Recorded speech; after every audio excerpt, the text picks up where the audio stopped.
If you see the carport under the Orlando Discount Music sign, It's like some three bars to three things like blocking the road. you know it's like a well, you know it's a damn like a fucking what you call it, like a plaza, if you will.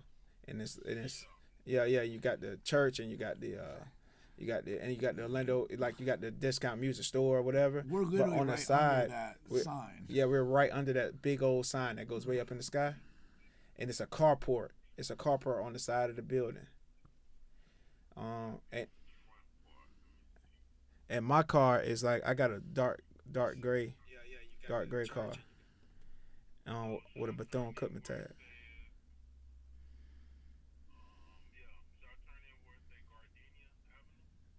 Yeah, It's on Gardenia. yeah, it's off of Gardenia.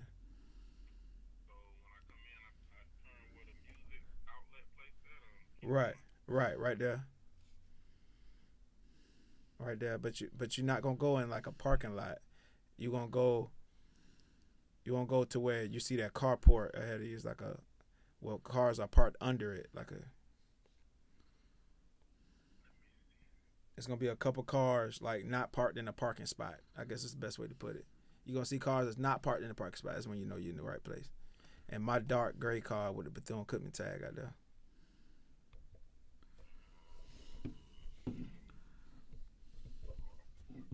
Mm-hmm.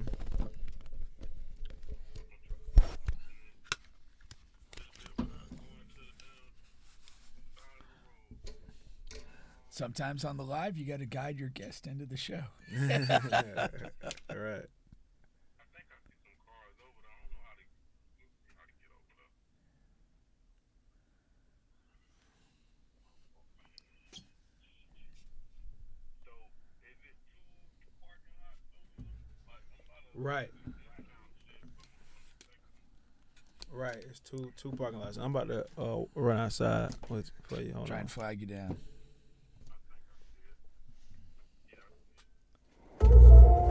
All about a dollar. Used to be up in Miami, call me $1. When you got a bag, all the bitches holler. At your old lady neck like a shirt collar. Lil' freak bitch, she gon' eat those swallow. Then I'm right back to them dollars I holler. Big semi automatic with the hollers. Gotta keep it on your case the jack boys follow.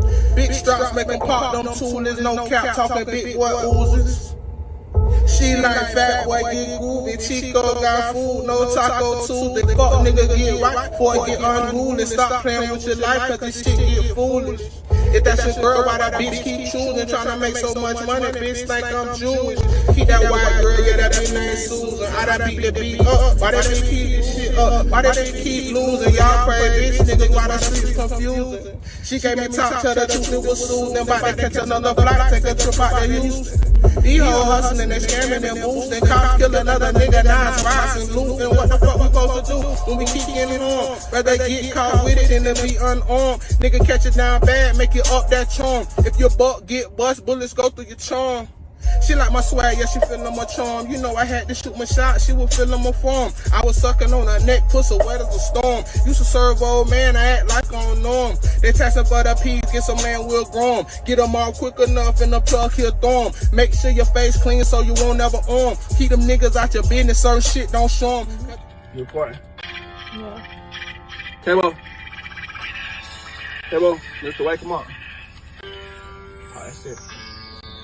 I was doing them crackers in traffic. They accuse me of upping and blasting. And the ones who be on the outside looking in, who usually tell them what happened. Where I come from, the killers go free.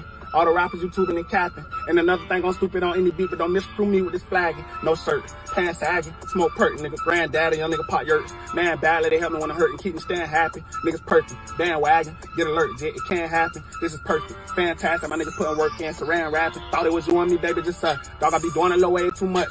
Almost ruined it, playing too tough. Feel like I'm losing if you gave up. I hand transactions, it ain't no bargain, nigga, straight up. Stick to the plan, man, you the distraction. Just the robbery, nigga, wake up. Take it slow, cause I always remember. Class A up that road in December. As a lot of you know, I'm a member. Want nobody I roll with surrender. Fuck about it, she know I get tender. Like you out of control with your temper. My apologies go to my nigga. If you walk, I'ma roll with the river. You can be anything you put your mind to.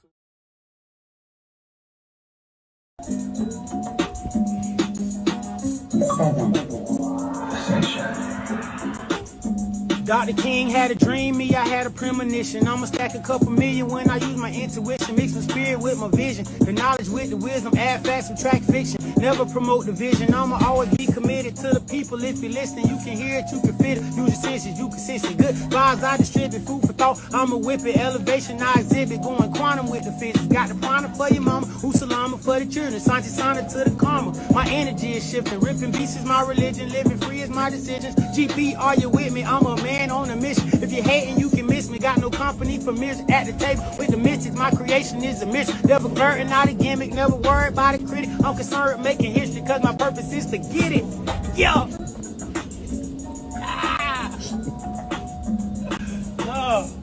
One. Jason. You gotta crawl before you walk like Herschel. This ain't no AA meeting, we ain't talking in circles. Give it to a nigga direct like that satellite company. I used to fuck her to Kevin Gates, she was my satellite company. You would think they cut the music department, we let them bands go. I got more bars than downtown Orlando. I'm in the head like a sandso, like my bitch is nasty like Trina. Yeah, you don't know Nanho, beef is contact. And you can get your Koofy sprayed. Truffles got a nigga higher than the Boosie fade. Niggas use sticks for beach, nigga toothpicks. Dama so nice, you slap me, I wouldn't do shit. Don't let that last bar confuse you, be cool, boy. How I turn you into a clumsy ass pool, boy. I can paint a picture so vivid, this shit in 4K. Sliding through my city with Aubrey, that's a okay. Lil' dog work at KOD, they let the pole shake. Told her don't be on that crab shit like my old bae. Trap full of cookies, nigga, this a toll house. Take a nigga cornbread, I'm feeling like gold mouth. Right, bitch, that ain't no ecstasy, oh, that's a courtesan. I'm a leg, but I call him Sand. You smoke a quarter man. Who walk around like you strapped? Okay, of course I am. 14 grams of cut on top of clean, I make a boy man. Black shoes with the cuff links and the organ playing. If it's up and stuck, your finger up, I'm going to court then. Have a perk, I make her throw that pussy like a quarter sand. Throw the water sand, I make a martyr stand and snort a dance. My first two tapes got me mentions and some local fans. My last two tapes got me Illinois and Georgia fans. I bought a spot, I doubled down on rap, the mortgage realm, robbery of dope in it. Either way, I'm more to stand. Every time you book the studio, I want a soldier cam. Every time you try to do a show, I'm bringing loaded can. Ain't no throwing hands, this heater up, I'm down to blow a fan. I go with my move, you got to die cause you exposed your head, nigga. You are not an op stopper, you a cop popper. Can't do no features or no interviews, we not models. I stop eating lemon pepper cause it's not lobster. I stretch a noodle, I couldn't wait to make my mouth pasta.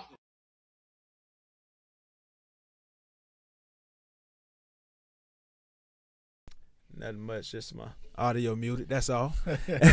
You guys are back on the bench podcast with Bubba and Pink, home of sports, music, and mayhem.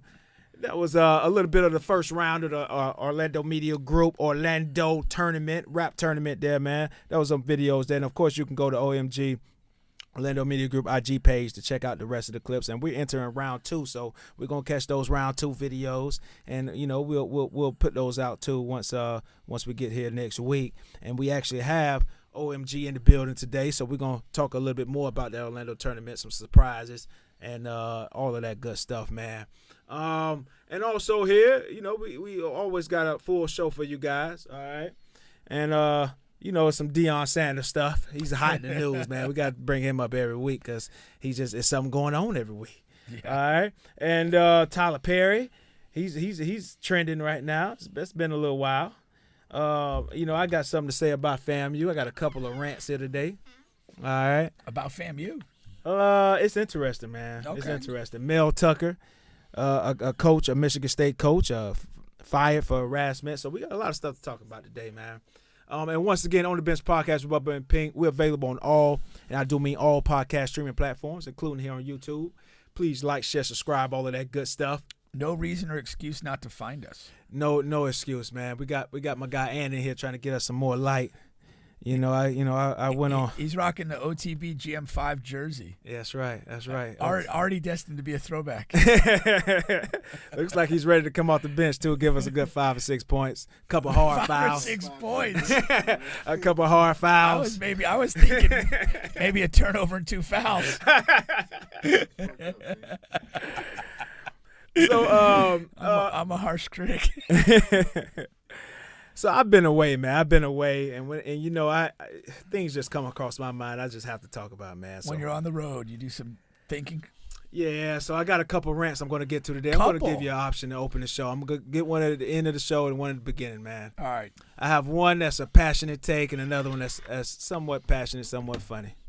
Let's go with passion to start the show. Just pure passion. Pure passion. Ah, that's interesting. Passion of the Christ. Thought you was going to go funny passion, but no, that's I like okay. to finish on I'm ready a for little humor. Okay, we'll You finish go on into the my humor. night with a little humor. I want passion to get this thing going. Let's get this thing going, man. Hell yeah. All right, so I'm watching this documentary, okay, and it's a Miami documentary, and we have what we have here is Uncle Luke on this documentary, and what pops up on the screen is what a lot of people don't know is FAMU, HBCU, FAMU. Shout out to FAM. I went to Bethune-Cookman, so I have to. Anytime I have to talk FAMU, I have to add that in there. I don't want people thinking I'm a rattler. FAMU. Don't make that mistake. They beat Miami. Okay, they beat the Miami Hurricanes in 1979. Okay, a lot of people don't know that, and that's a major thing because what happens is, and for people that don't know, really quick, a lot of these bigger schools, D1 powerhouse, Miami Hurricanes, Florida Gators, whatever, Ohio State, they play the smaller schools. FAMU, Bethune, and whatever, Rollins College, whatever you want to think about.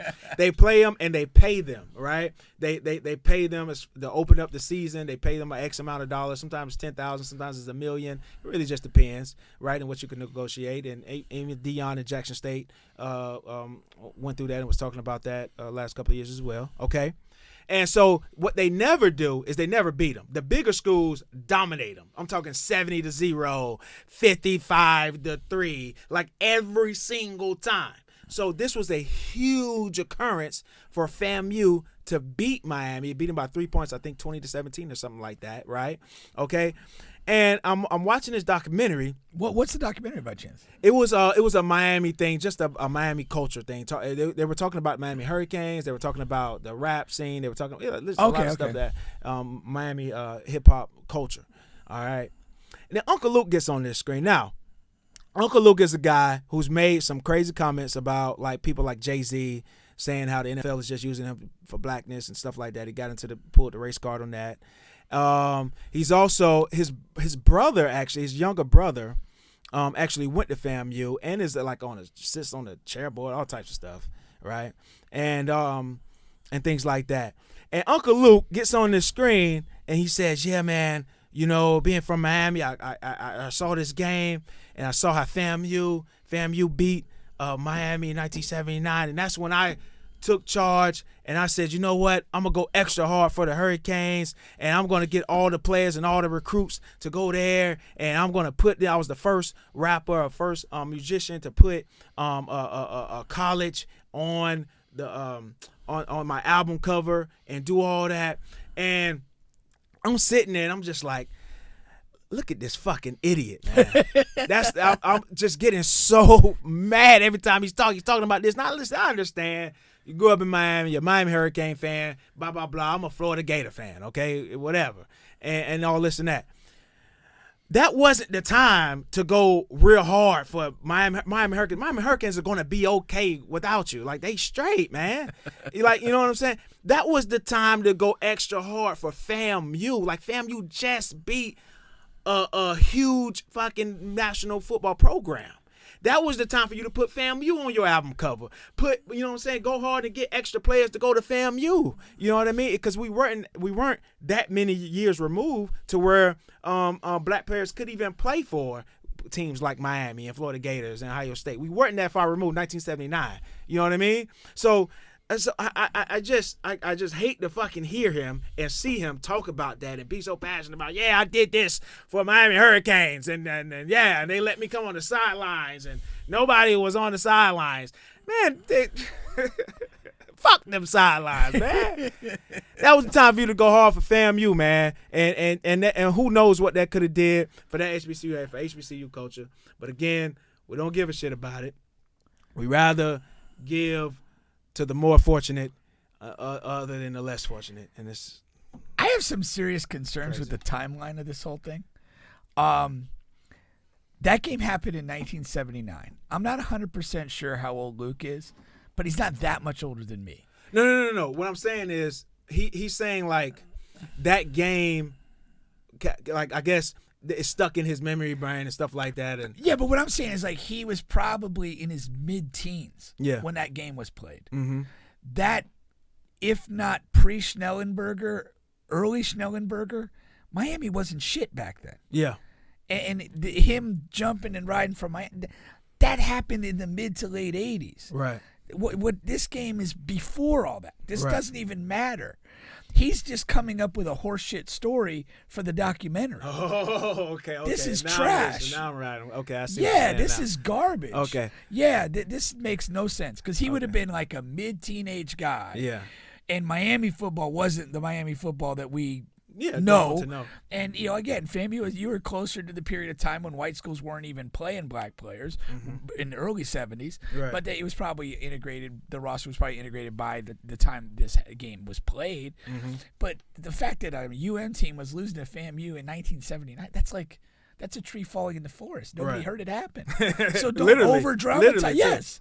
Don't over-dramatize this game as some symbolic thing in your life. Right. Like, Miami had no swag in 1979. Right. The Canes, the U, that didn't exist. So this is all kind of, I'm calling bullshit on the whole story. Yeah. This is just one of those concocted embellishments that somebody dug up the historical fact that FAMU won this game, but it was before the U that we know. And, you know, before he was probably a mid-teenager, man. Yeah. Tops. 1979, I was 8 years old. Yeah. He might have been 16. Yeah. Like, come on. So he just wanted to be a part of this documentary. Hell yeah. Needed something to say. Hell yeah. Okay. No, he probably had to. Here's the thing. Whoever did the documentary, they probably found this historical fact that if you're talking hip-hop culture, this gains some relevance and some traction. But nobody, you know, who's still cool was old enough at that time to have any thoughts on this game. They're all dead. Like, it's just ridiculous. So, like, Luke's like the last man standing. Luke, it's okay. You were 14 and a half. You know, your voice just got deep, and we saw your third pubic hair. But, like, what are we doing? Thanks, man. Yeah, so this is just sloppy documentary making. It is. And I'm sure Uncle Luke was up there in Tallahassee smashing all the FAMU girls. At least you could have did was put him on your damn album cover. When I was in Tallahassee in the mid '90s, like I literally I was at a club in Tallahassee, and Luke was there. And I don't know if you ever, when I was there, like, they had a certain type of lighting in the club that if a girl was wearing a certain kind of dress and a certain kind of panty, you could see the panties through the dress with the lights of the club. And Luke was there, and he was just, like, putting money up for girls to show their G-strings. And it just dawned on me, like, this man is a god. Like, how, like, your whole, like, you just come to a college town and, you know, throw a little cash around and be Luke in 1992 or 3. Right. And this is what happens.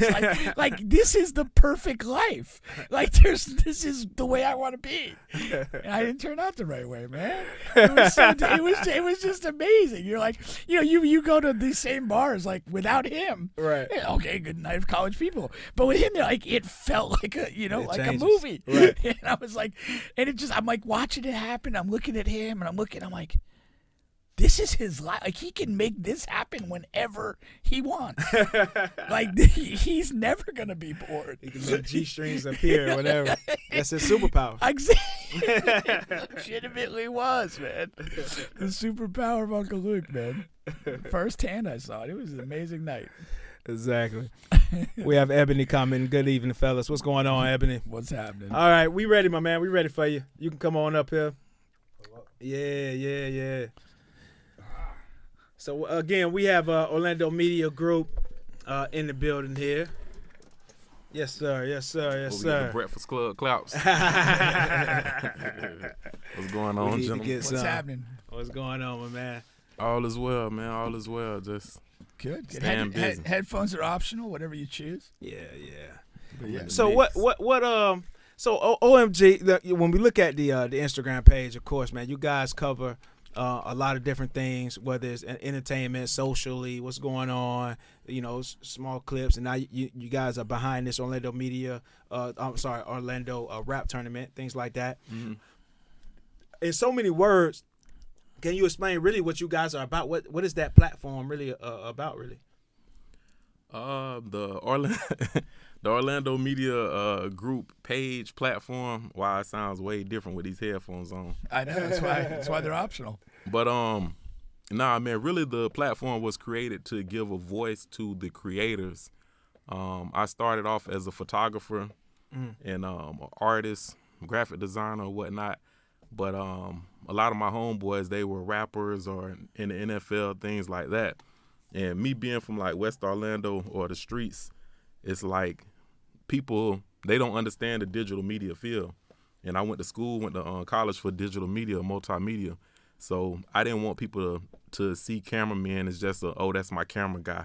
Like, nah, he's a photographer and he should be respected as such. But you just don't know exactly the work or the knowledge he has with his tools or his craft.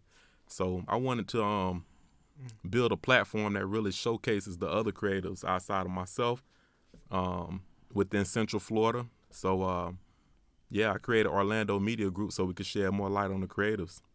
Exactly. No, that's dope, man. Now, is it solely your thing, or do you have like collaborators with you that are part of the Orlando Media Group? I mean, I'm the founder and creative along with one of my partners, Antoine. Shout out Twan. But Twan's more so on the back end side. He doesn't really like to come out and show his face that much. But I do have other photographers, videographers that partner with Orlando Media Group or employed by them. Shout out OMG Carter, my boy Buddha, Sniper Films. He moved out to Colorado. So, it's a couple of us, that's internal with Orlando Media Group, but we're looking to expand for sure. Did he move out there to follow the Deion train? That's exactly what I thought. Nah, he went out there before Prime. But, okay. He's part of the advanced team. Yeah. He definitely collaborating and very expansive. Exactly, Nice. exactly. All right, so this rap tournament that's going on here, man. Mm-hmm. Were you behind the first one? Like, did you have any partake in that? Did you have any? Yeah. The whole reason this rap tournament even came about was I had seen the list that Say Cheese was putting together, and they were shouting out like Florida top 20 artists or whatnot, and they had left Orlando artists off of the list. So I was a graphic designer as well, so I started to make my own list and started just showcasing nothing but Orlando artists. Okay. Excuse me. So we made the first list. I think it had about 20, 25 different artists out of Orlando. And then we turned around and made a mixtape, the OMG mixtape volume 1. And that went crazy. It did a whole bunch of streams on all the mixtape platforms. So we made a volume 2 and a volume 3. And when we got to the end of volume 3, we had over 100 artists out of Orlando. So Damn. Yeah, with us having that many artists, I seen that Say Cheese again was doing like a rap tournament type of situation, but he didn't have the artists actually rapping against each other. He just was putting up their name and picture, and people were voting on it. Okay. So I put a twist on it and started taking the pictures of all the 100 artists we had in the city, and I just started matching them up and doing verses. So when we put the graphics out, we pretty much gave them like 48 hours to basically come up with some lyrics and stuff. So I had reached out to Chapman and Strings in fourth quarter, and we all came together, and that was the first one. Right, that was the first one. Yeah. So officially, what is this? Is this the second or third one? This is the third one. Officially. Yes, Right, sir. exactly. Yeah, the first winner was Juju. Mm-hmm. The second winner was Queen Fee. We did that outside, like at some of the basketball courts around the city, and we finished it up in Men's Closet. And this is the third season. The first one was sort of right around the pandemic, like the height of the pandemic, Correct. right? Yeah. So and this time around, you guys are pretty much taking the same go as the first one. It's almost like people are just sending in videos from them at their homes or wherever they at, right? But the second one, you guys tried to get out, and so why didn't you try to duplicate that? Did you? I think I like the reach, and really by doing this whole tournament is to bring more exposure to the artists, and online and social media. Like when you have myself and 2 or 3 other platforms that collectively come together to push the tournaments, it gives it more reach. So instead of doing a tournament and only having like 20 or 50 people around, partaking in it, we can put it across social media and get 200,000, 500,000 people to tap in and see what's going on. Okay. Yeah, that makes a lot of So sense. so the second one you basically did is like a live event, Correct. and whoever happened to come out saw it, but there was no video, no real social media component to it. Nah, we didn't put it on social media. We were going to put it on YouTube, but back end issues. We still got all the footage or whatnot, but the people that's supposed to work on it and put it out, they didn't get around to doing it. But we still got the content, still can get it up. But this year, I just wanted to bring it back online and run it how we originally did it and get things back on track. But it's a lot of work behind it, though, like keeping up with everything. Yeah, When you get to the final of this tournament that we're in the middle of, will that be live? Will you have the top 2 people go toe-to-toe in person? That's what we're coming up with. We have another event that we starting next month, like a live event that we're going to start doing either weekly or bi-weekly in the city. So that's going to play into kind of what we're doing with the tournament. And we're contemplating having the last 2 matches at the live event, you know what I'm saying, to bring it off of social media and actually have it live along with other type of showcases as well. I want to say I'm in favor of that for the record.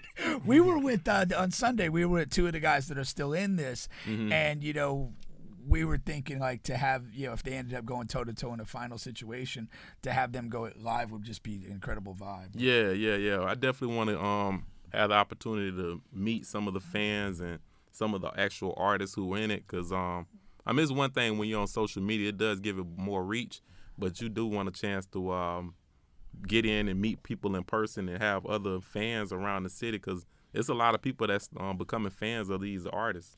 That's a great point. That was going to be my next point here, because it's really a good thing for all the artists. And I'm hoping all of the artists are really pitching in and help sharing and really going hard with you guys. Because what happens is, even if I'm for Bay Bubs, I'm for Jason, I'm for Muse or whatever, I'm watching the guys they're going against.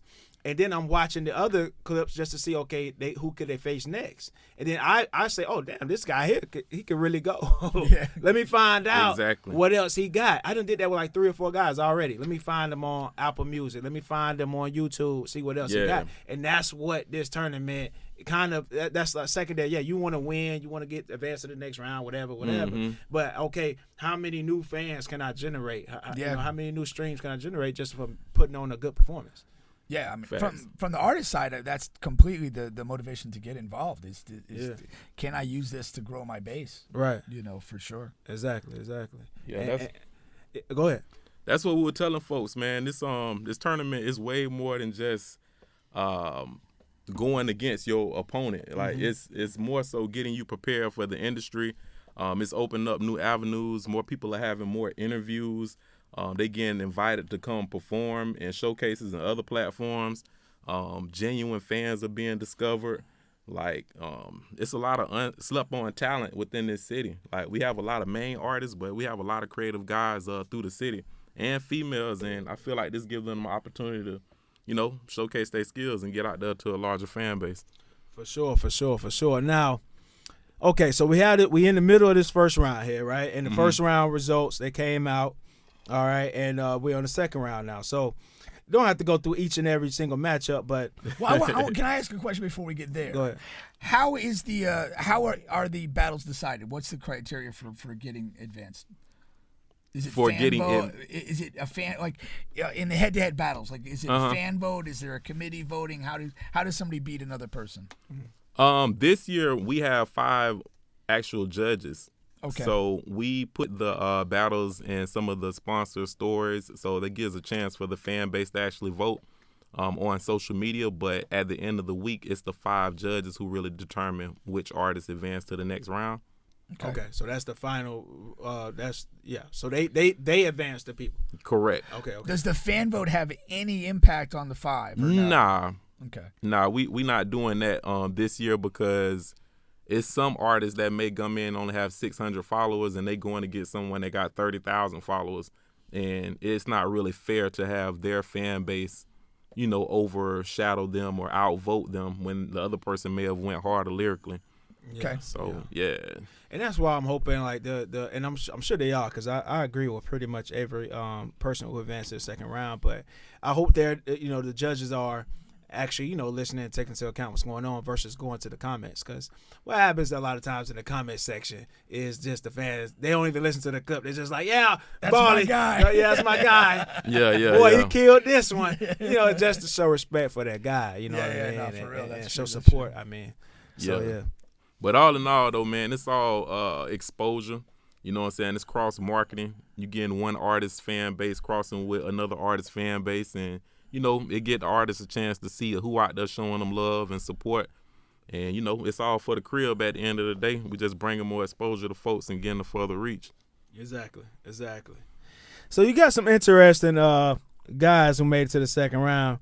Now, one of the most interesting guy, and I don't even see, because how you guys did it. Okay. So Muse went against OMF, Tito, right? No. Muse went against G Millie. G Millie. I mean, I'm sorry. Yeah, went against G Millie. My fault. 4-5. G Millie and Muse. Mm-hmm. So G Millie now he goes against Big Cash. Now G Millie is like he's the short white kid who can really rap, but it's like it's just.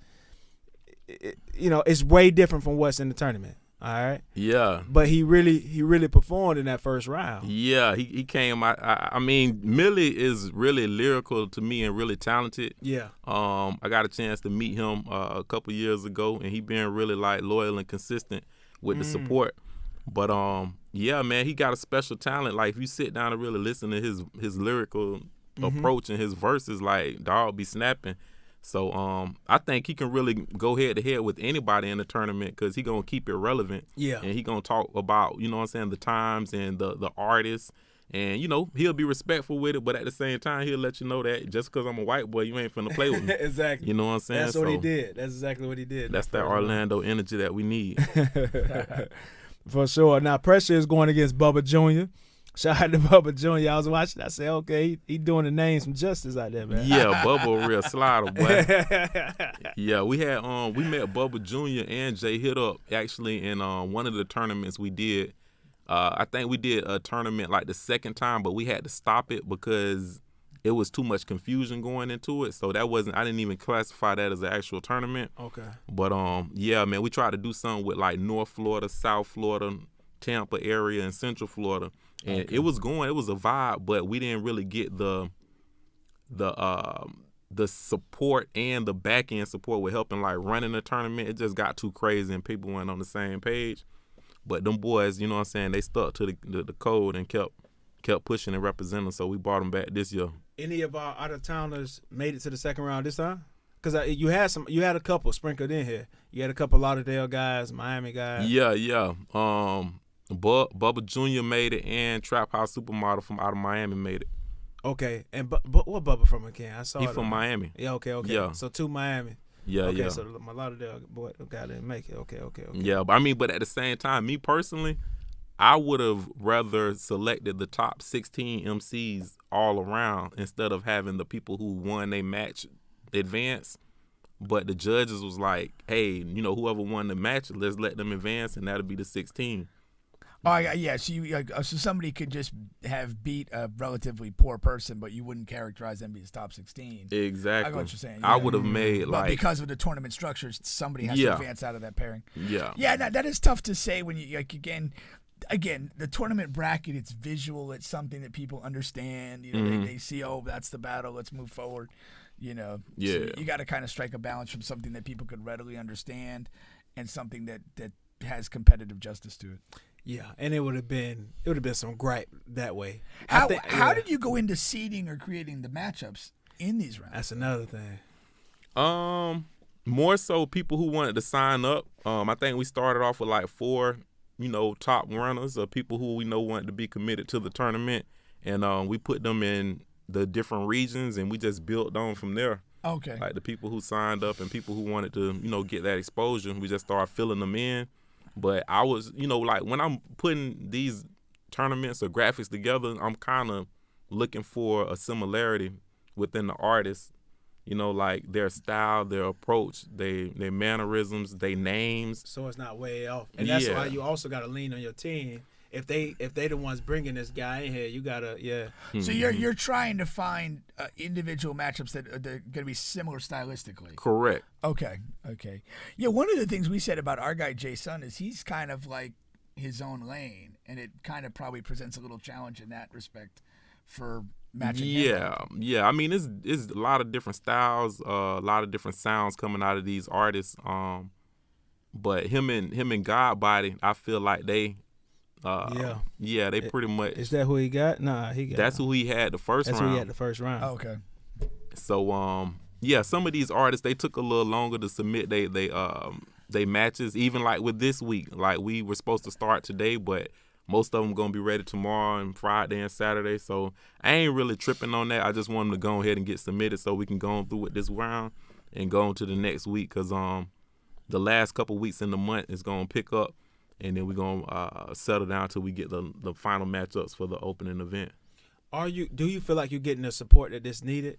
That is like from the city? Is it getting out there as much as you would like it to? I don't think it's getting out there as much as the first one did because of the pandemic and because the different platforms that were all pushing it. I completely agree. How can you change that? It's still getting some recognition though. Like it's a lot of people tapping in and like, bruh, like the artists hitting me back, like, bruh, like my followers going up. People hitting me up, they offering me different things, and like at least like 6 or 7 of them done hit me and told me that like they getting a lot of rewards from even being in the tournament. So to me, that's the type of stuff that really matter to me. This was just really something to do to get the city back on the right track. The juice is flowing. Yeah. That's all it's really about. But yeah, we getting sponsorships as well now. Like shout out to Bigney Law Firm. Like we met up, had a meeting last week, and they're gonna back the rap tournament as one of the sponsors. Okay. We got some bags and T-shirts getting printed up, so that we'll get out to the participants and. Do you ever see any of these Hollywood guys getting in here? And you know what I'm talking about. The guys with the names in Orlando. The guys with the big names. I don't think they would get into it. I think it's a lot that really come with it. Like a lot of them got something to lose. You know what I'm saying? Like when they made a name and established for themselves or feel like they're those ones in the city. Like if they get in a tournament like this and get embarrassed or another artist slide on them, that's going to look bad on their behalf. So a lot of them don't necessarily even want to go down that route, or they may think that it's messy and we're only doing this to start drama or stir up, and they like, bro, I don't got time to, because I've been done went off on a dude, XYZ. You know how the O is. So I know how it is, but yes, that's how they think, but that's not what it is. It's not what it is at all. Right. You know, this more so of the city, you know, especially not this time around. Now the first time around, what was it? It was about 1 or 2 guys, and they kind of just misplaced what the tournament's really about, and they really went to a battle style. So they really was talking about their opponent, like and really going at the guy. But even then, it's music, it's battle. They just chose to take it the battle rap way. Right. You know what I'm saying? But because Orlando we're brand new on this battle rap scene. So a lot of guys, they don't even oh, you talking about me? I need to pull up to your house now. But really in battle rap, that's how they talk, that's how they communicate, that's how they get their bars off. It's really aggressive and things like that. So some guys are knowledgeable about that, and most of us aren't here in this area. I don't even watch battle rap. Like I never really. I think I probably watched back when Cassidy. Oh yeah, that's back in the day. Whatever his brother. Ever since then, like that ain't my style. I don't like that. Da da da da da. Yo. I don't like that. I like more so lyrical, like a verses or some type of lyrical type of thing. You know, you ain't gotta go at somebody with disrespect. You could just showcase your lyrical skills. Yeah. You know, but everybody, you know, folks gonna see it and take it for what they take it for. Exactly. And then when you have people with their entourage and homeboys who get behind them, like, oh, what he said, da da da da, like. Yeah. I feel like this is the opportunity for artists to really showcase their professional skills and show how they move as an artist. Like, if you in this tournament, you should have your music catalog up in your links. You should be dropping stuff, letting folks know, hey, this is what I got out. This is my project. This is how you can follow me. This is my merch. Like, this is really a time to move like an artist. And if you got management, your management should be working and getting you in other places. No, that's for sure. That's for sure. And once again, you guys are On the Bench podcast with Bubba and Pink, home of sports, music, and mayhem. We're available on all, and I do mean all, podcast streaming platforms, including here on YouTube. Please like, share, subscribe, all of that good stuff. We have Orlando Media Group in the building talking about the Orlando Rap Tournament and a lot of other stuff. We're going to get to some other stuff now. Circle back to the tournament because I got to let you know who I got winning and advancing in the second round. I got to tell you about that. Let's get it. Let's do it. All right. Bubba's not a good gambler, so yeah. So if anybody's taking action on this, don't put any money on don't listen my to Bubba's picks. All right, yeah. If you want to pay the rent this month. Exactly. Let's go. I'm gonna go to there's this college football coach, right? Well, not anymore. He got fired. Did he actually get fired? Yeah, he got fired. First he was suspended, then he got fired. When did he get fired? Today? Yesterday or today. Oh, right. Man. So Mel Tucker, Michigan State. I was busy working. He ain't been working. I mean, he ain't been winning no games. No, we're gonna talk about it, right? So I'm gonna play this quick video here, and then we're gonna get into it and talk about how much of an idiot he is. All right, hold on 1 second. We're continuing our coverage of the suspension of Michigan State University's head football coach Mel Tucker has released a statement after he was accused of sexually harassing Brenda Tracy, a rape survivor who had been hired by the university to educate athletes and coaches on sexual assault. 13 on your sides, Mark Skoll Jr. is in the studio and has more on what Tucker said. Mark. Nate, we've heard from Brenda Tracy with the USA Today article and Michigan State on Mel Tucker's suspension. Now we have finally heard from Mel Tucker. The suspended Spartans head coach says in the first line of his statement that the allegations of harassment are completely false. He also says no fairness has been shown and that he wants to share everyone the truth. Tucker confirms the late-night intimate phone call did happen between him and Tracy, but says it was consensual and that she even wished him a happy Father's Day 2 months after said phone call. Tucker says, quote, "While I am saddened by Miss Tracy's disclosure of the sensitive nature of this call, let me be perfectly clear. It was an entirely mutual private event between two adults living at opposite ends of the country. She initiated the discussion that night, sent me a provocative picture of the two of us together, suggested what she may look like without clothes, and never once during the 36 minutes did she object in any manner, much less hang up the phone." Tucker goes on to say, "I have been ripped from the team that I love without any meaningful opportunity to tell my side of the story other than this press release. I'm incredibly proud of the outstanding group of men on the team, and my heart aches to be sidelined. I ask everyone to consider carefully the undisputed facts outlined and reserve judgment until the full truth comes out," end quote. Brenda Tracy has responded to Tucker's statement, saying it's more lies and victim blaming she's been dealing with for months. She says, quote, "Coach Tucker has been delaying and trying to stop the investigative process since the beginning. He can't afford to go to a hearing that determines credibility of the participating parties. I believe this statement is his way of getting out of participating in the hearing." Later on, Tracy says, "October 5th and 6th, I will be present for the hearing and make myself available for cross-examination by his attorney, Jennifer Belville. I invite him to do." All right, so really quick here, let me get my comments out. So he's It's all about you, Bubby. You have the floor. He's a supreme idiot, and she's a scumbag. So you got a supreme idiot and a scumbag, and when those two come together, nothing good could ever come out of that. So you got this lady who comes on campus and comes, her job is to talk to the players and the coaches because she's a previous rape survivor. You know what I mean? What's going on? Chap in the building. Shadur. Yes, sir. Yes, sir. You already know. Yes, all right. So she's coming on campus to talk about her experience being a rape survivor. And if I'm only 50% sure about this, but I think it was from football players too. So whatever. Okay. It was 4 guys. She got raped by 4 guys. Oh my. And she's talking about her experience. Okay. You as a coach, you're watching this lady talk to your team about her experience, and your first thought is, damn, I need a piece of that ass. That's crazy. You're not, your situation, you married, you got kids, blah, blah, blah. Okay, whatever. You still going to do whatever you're going to do. But to choose this lady, to say you got to do something with this lady, that's insane. Now, the lady, Okay, lady. All right, I understand. You had a tough life. You had a tough time at that time where those 4 guys jumped on you. And no, seriously, all right? But you come in here, you know this guy is married, okay? You know it. Everybody knows it. It's public information. You're going to continue to text this guy, send him pictures. You talking. You guys are talking about inappropriate stuff. He has the messages. He has the call logs. And again, similar with the Deshaun Watson thing. It's like, okay, if for whatever fucking, which I do not believe, that you just were having all of these conversations, 20, 30, 40, 50 conversations with this guy, work related, that's bullshit. I know it is, right?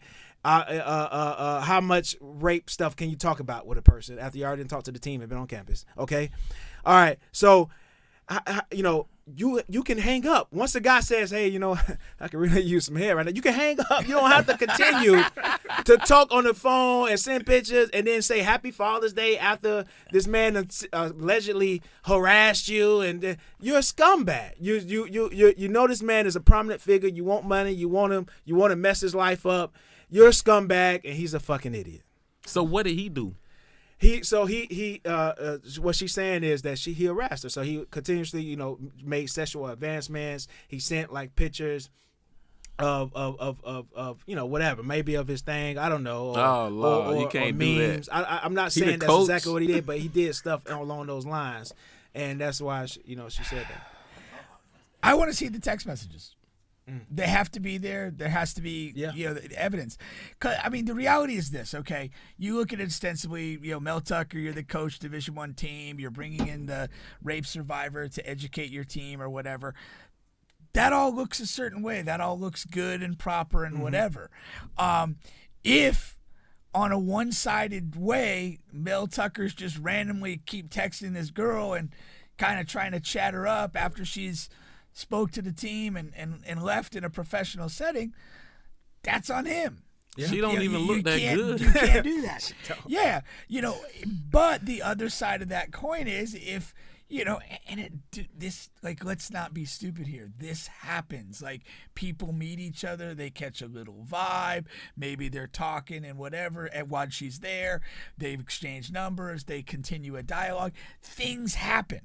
Like, adults do things.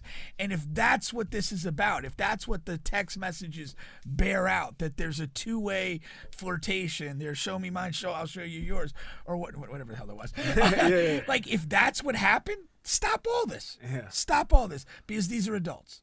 And if they want to do that and that's the direction their conversation goes, they're adults. Let it be. But if it is one-sided and it's just this guy kind of keep going after this girl and she's not really responding or whatever, then it is what it is, and he probably deserves to be fired for poor judgment.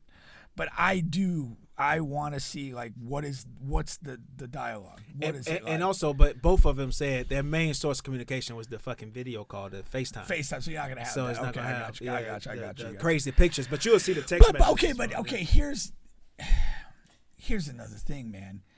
If you present professionally at a place and your engagement is over with that assignment, why are you taking like multiple FaceTime calls from a person? Yeah. Why? Like, what's going on there? If you're not kind of into that, like, I don't understand that. That's what like, I'm saying. Yeah, that's why. Again, it's all context, and you know, Mel Tucker may well have done something that absolutely, you know, is inappropriate and should be, you know, he should be terminated for whatever else they can do.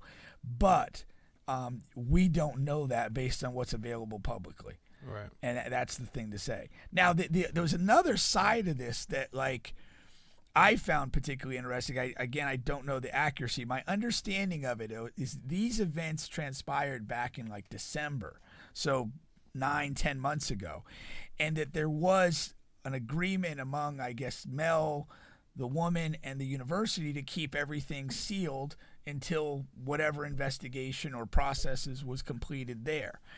Mel Tucker, apparently Michigan State had 2 new Board of Trustee members who were, in connection with becoming Board of Trustee members, briefed on various things in the university, including this situation. And the story I heard is that the two new guys are not Mel Tucker fans as a football coach. That's what it's really about. And again, that's what this could be. So they kind of leaked this to the media, and now we have the story that we have. Now you got to do something. And the reality is Mel Tucker was a former SEC assistant either under Saban or Kirby or both, went out to Colorado pre-Deion, had a decent season, and then took the Michigan State job. His first year out there, they had a really good season. They did exceptionally well. The university decides to sign him to like a 10-year, $95 million contract based on 1 year of success and some lineage to Saban and Kirby. And it hasn't gone as well on the field. And there's a reason that the university would want to get rid of him as the football coach. But a 10-year contract, $95 million in college football, there is buyouts. And this could be too costly, too unmanageable for the university to fire Mel, pay him his buyout, and then have enough money to hire a new coach. A good coach. So there's a whole nother narrative that's a part of this story. They're really trying to railroad the man.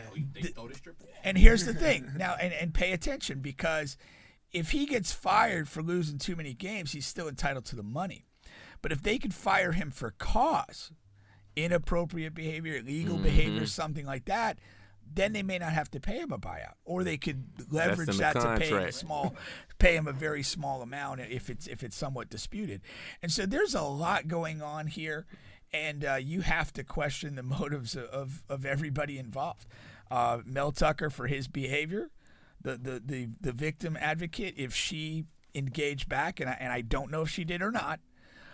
And then the university, if they're using this to solve a football problem. What you think, G? I think they talking about nothing. If ain't nothing happened, like sexual harassment, how you harassing another grown woman?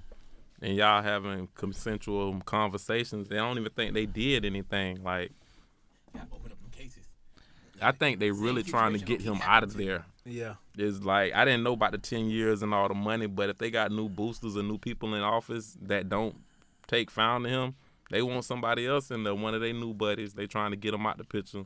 They probably know, breaching his contract is if he do X, Y, Z, we don't got to pay him, like bruh saying, and that make a lot of sense. They was 5-7 last year.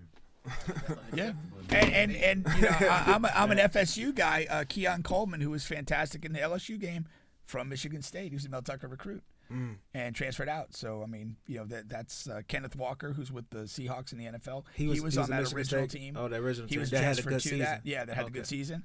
So he hasn't built off his one season of success, pure football terms. Yeah. And you know, the university has reason to want to get rid out of that contract. I want this brother to get his money, man. Hey, keep an eye on Jimbo Fisher. Maybe he's going to find some inappropriate conduct with him, so Texas A&M can get out from under that contract as well. I mean, you look at. I mean, like, it's cynical as hell. Yeah. But you know, like this can be a way to escape from some of these contracts that aren't functioning well for the university. Yeah. You know? Push you, if you're a fan, it puts you in a weird spot because, you know, maybe you want to get rid of the guy too, but it's like, damn. Is this the way we got to do about it? I don't know. This is the way. But again, my biggest point on this is I do want to see the text messages, the communications that they had, and if I'm somebody who has a job to be in judgment of this situation, I need to see that before I can make a decision. Yeah. Like, was this a two-way thing with consensual adults or not? And I think it's a fair question to ask, and one that really should be answered. Unfortunately, it should have been answered before Mel Tucker got fired. And I think it was. I really do think. My gut tells me. I think she's a scumbag. I think they probably went to her, probably offered her a small bag, but that small bag is more than she's ever had in her entire life. You know, all together. And now she's trying to screw the guy, but I think those messages, the call logs, all that is going to show that she never really stopped the communication. Even when he said, like, if somebody sexually harass you, you don't say, "Hey, Happy Father's Day." You know, you don't do it like. It's like fuck this guy. This guy harassed me. Or it could be the situation as he just stopped dealing with you. At the same time, it don't keep happening. If you're a rape victim, you already everything. I don't want to be around guys. Yeah. I hate guys. So you don't have a situation you don't like put yourself that, and in then that put yourself in that position. Yeah. You stop Stop getting the messages. Stop getting. That's a Okay, good fine. point. I'm gonna tell somebody. Okay, Right. I'm gonna tell somebody. Oh, this guy's 5 and 7 anyway. Shoot, No, I mean That's a good point too. He that could be. I could've mean, stopped yeah, it. well, whatever. We don't want to take that L, so we have to have a fall guy. Yeah. No, I mean, it is plausible that yeah, like it was a relationship that kind of went south, and there's some bitterness over that. That's kind of what happened with that Celtics coach. M.A. Yeah. Kind of went M.A. south, Joker, and then that's when the news came out. Yeah. It's crazy. Got to be careful, man. That's why when you have, you got to be real careful with selecting your side chick, man. That's you can't. It just can't be just any goddamn body. You know what I'm saying? Yeah, man. You got to be careful, man. You gotta know who they friends are. Yeah. What type of person, What how type they of move. person, how they move. Don't be posting this and showing me here and Facts. all that, man. I prefer you not even be on social media, but I know that's impossible. But yeah. I would say this: there are people out there that are immediately eliminated because of the way they conduct themselves. Yeah. But that said, like even the ones you think are okay, like the circumstances It's not a can foolproof change system. them. Yeah, it's just not. It's just not. Yeah, I mean, circumstances can change. You know. Yeah. I mean, think about it. Every chick you've ever been with, you and her were happy at one moment, and y'all ain't happy no more. That's real. I mean, that's what it is. That's real, man. All right, here let's move on to the next one here. And this next one comes from Tyler Perry. All right, so Tyler Perry was on some type of podcast, a show or something, and he's talking about the. I hope Mel Tucker uses a Magnum. Just because you want to be Magnum Mel, like you don't want to be anything less than Magnum You Mel. Trojan man. Trojan man. Like- Hey, Trojan man. maybe Lincoln Riley should be the Trojan bars. But that 10 years, We got bars up 95 here. mil, you know what I'm saying? You know, a lot, they gonna look over that. You know, Oh yeah. For real, facts. No, it's way better to be Magnum Mel. Pink just talking about the He name. could have been a passport, bro. Slid out the country, ain't got to deal with none of this madness. Now you got to deal with the marriage, the All right, job. carry on with Tyler Perry. Ain't no university gonna pick you up. You done. Yeah, no, you And probably you know the not wife taking him to the cleaners. Yes. He gonna need this money. Yeah. Dang. My dog gonna be on the streets, man. and you like the contract probably void, especially like now you. Well, it's just if it was for cause, then over. you're not gonna get paid out. Of the deal, but, yeah. Oh me. And I don't think they fire me unless they feel like they could get it for cause. Yeah. There's only two things. That man, Or you can do he probably ain't even get nothing. He ain't penetrate. He ain't do nothing. Just text messages. I'm fired. They gonna lose everything. And he probably he hit. No, I don't think he smashed. She would have said it would have been something higher than Can't tell the harassment. truth. She can't tell the truth of really what happened. They were across the I think country. it She was look on. good. She wasn't nowhere near like where he that's tough. stayed at. I think they were just Mel's communicating. Mel's on the road Money from recruiting, the man. Don't let that fool you. She still gotta get the money from the university, so the university got the fall guy. Yeah, Because that's either tough. way, she ain't finna just say, okay, he got fired, I'm happy now. Hell no. This shit public news, boom, victim. Yeah, You but know I what think I'm if sex saying? was involved, I think she would have moved to, hey, he raped me. He made a. I think she would have She moved to can't- that. she Nah, can't do the that's rape. tough. She can't do the, That's tough to That's prove. tough to prove for yeah, sure. she can't do the rape. So thing 'cause harassment she is already the did way. rape to get- Well, whatever get raped this- and, yeah. it'd be some like, man, this your fourth, fifth time. Why being would raped. you even talk to a rape victim that just That's came what I'm- and that's what I'm on. broadcasted this to But your that's the whole crazy thing. They team? should- Bro, they- that's they- what I'm on. They need to go open up the cases for Really? the other three. Yes, really, man. You not that you can't do that, man. I don't know, first of all, she's man. not that attractive. Even if she is that attractive to you can't do that. You can't. You gotta find That's another a red ass. flag. Like It's a I'm huge straight. red flag. I'm super straight. I'm right. just super But the straight. crazy on thing that. is, they need to open up the cases for the last three of the The people team she or said whatever she they got did raped. it. Like, Oh, and then, like, yeah. did you or was you? Yeah. Just, hey, I'm down. Shoot, come on, bring your people. Hang out. Another thing you got to remember though, the Michigan State is the university that had the gymnastics predator doctor that was sexually abusing all the gymnasts. I mean, they're like. There's don't pin an it even in. higher level of sensitivity at this institution. So that's why when it comes out, like they had to fire him. Yeah, right away. that's another thing you have to Same consider conference in too. Big Ten, as into with the whole situation with Penn State. With Sandusky. Yeah. I've been saying for years I don't like the Big Ten. Dismantle. Hey. Disband the conference. Yeah, man. All right, let me play this video from Tyler Perry. A lot of women, especially black women, and I might get in trouble for saying this, but I will, in the black women are making a lot more money for the most part than black men, right? There are a lot of black men who are successful, but for the most part, black women are making the money. So if you can find love, if that man works, at whatever job and is a good man and is good to you and honors the house and honors his wife and does what he can because his gift may not be your gift. Exactly. That is okay. That's not somebody who's beneath you. Yeah. That's somebody who came to love you at your worth, right? Yes. And as long as he's secure in himself to know that, yep, she makes most of the money, all I can pay is the light bill, as long as she's comfortable enough to say, I'm going to cover the mortgage and all the other stuff, you turn the light bill, baby, you can take me to dinner every now and then. That is But she ain't trying to hear that. They going at Tyler Perry, Nah, man. They all going right, at him hard. First off, I got to say this. If that chick was not just a reaction person, if she was sitting across from Tyler, No. Oh, you're just saying, okay. I would have respect for her. But being an after-the-fact reaction person, go to hell, bitch. I ain't worried about that. Like, that's just stupid. But when I first saw her face, I'm like, is she doing like a Zoom interview? And if you're reacting to him in like live action like that, you're a star. But after the fact, forget about you. For the record, I have no respect for reaction people. I think you're all fake. I think you're useless, and you're just a garbage piece of the entertainment industry that we're all better off without. All right, back to Tyler Perry. All right, so yeah, like a lot of women are going really, really at him in the comments because they want to, the dichotomy of man takes care of woman. And woman takes care of house. That's still like a part of the society. And when he says like the man, it's okay if he just pays the light bill if the woman is the breadwinner. You know what I mean, and et cetera. So what you guys think about that, man? I think it's women we know, like if you put it point blank to them, so many of them are reluctant to say that they would ever date a man that makes less money than them. They'll literally come up with new gymnastics moves to avoid saying that.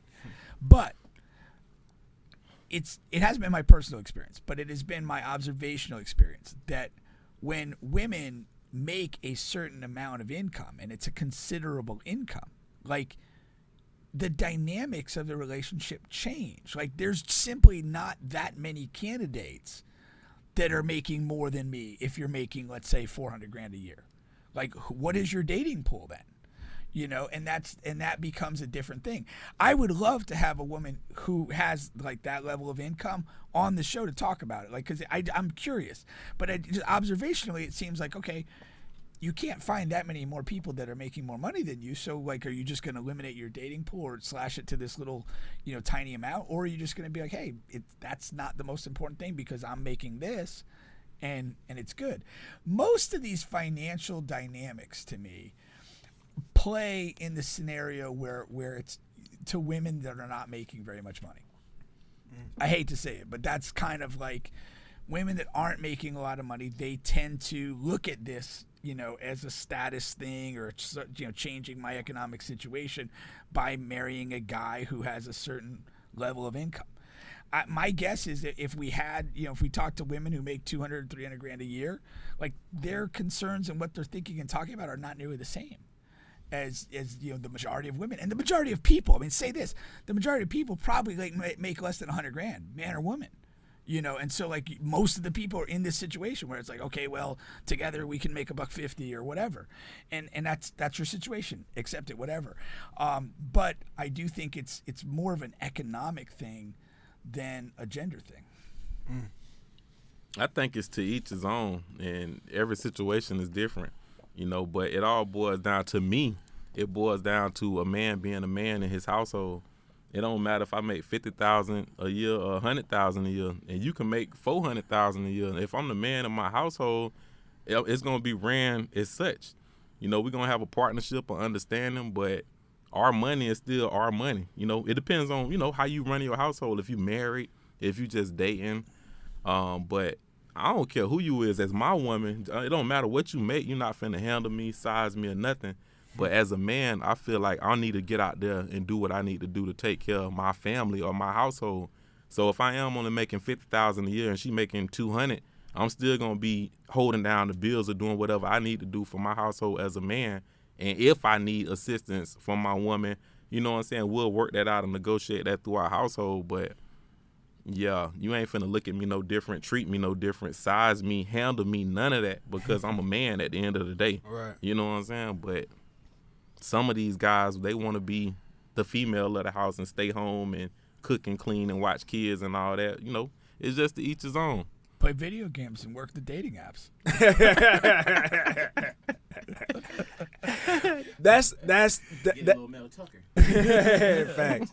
That is an interesting piece, because if your woman makes, you know, more money than you, and she's probably taking care of more in the house, and you are a game player, like she's going to try you at times.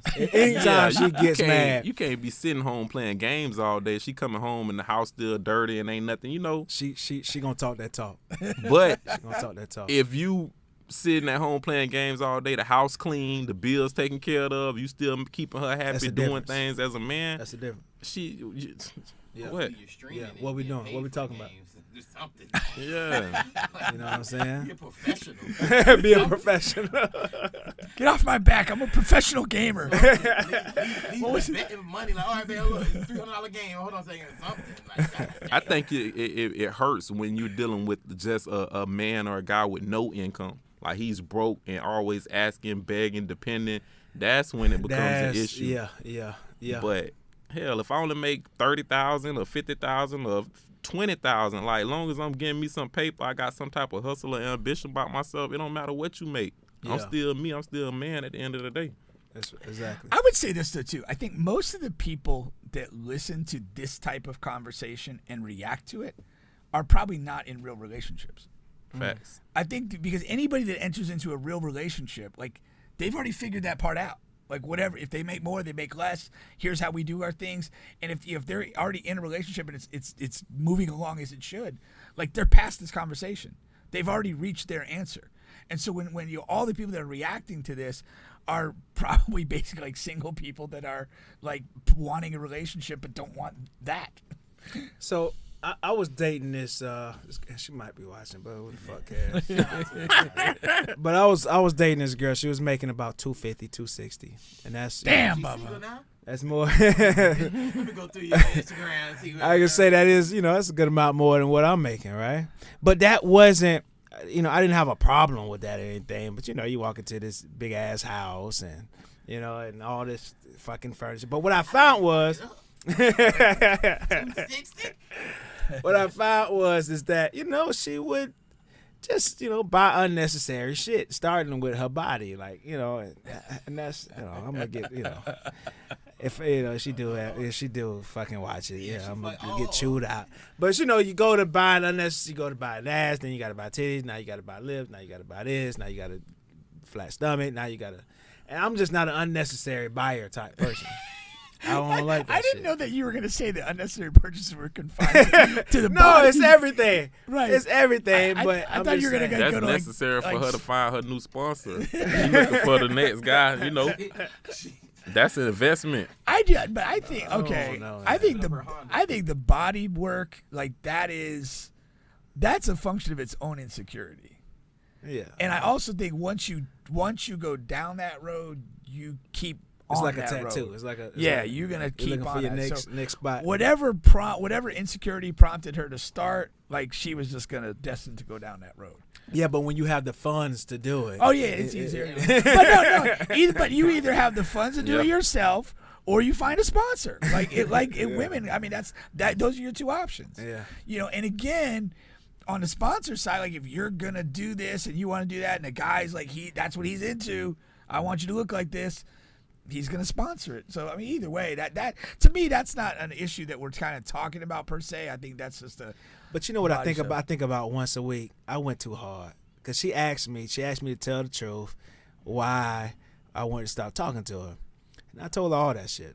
Yeah. I went too hard. I think I went a little too hard. Because you got to be careful with women. You told her that they sensitive. They sensitive, huh? You was drinking?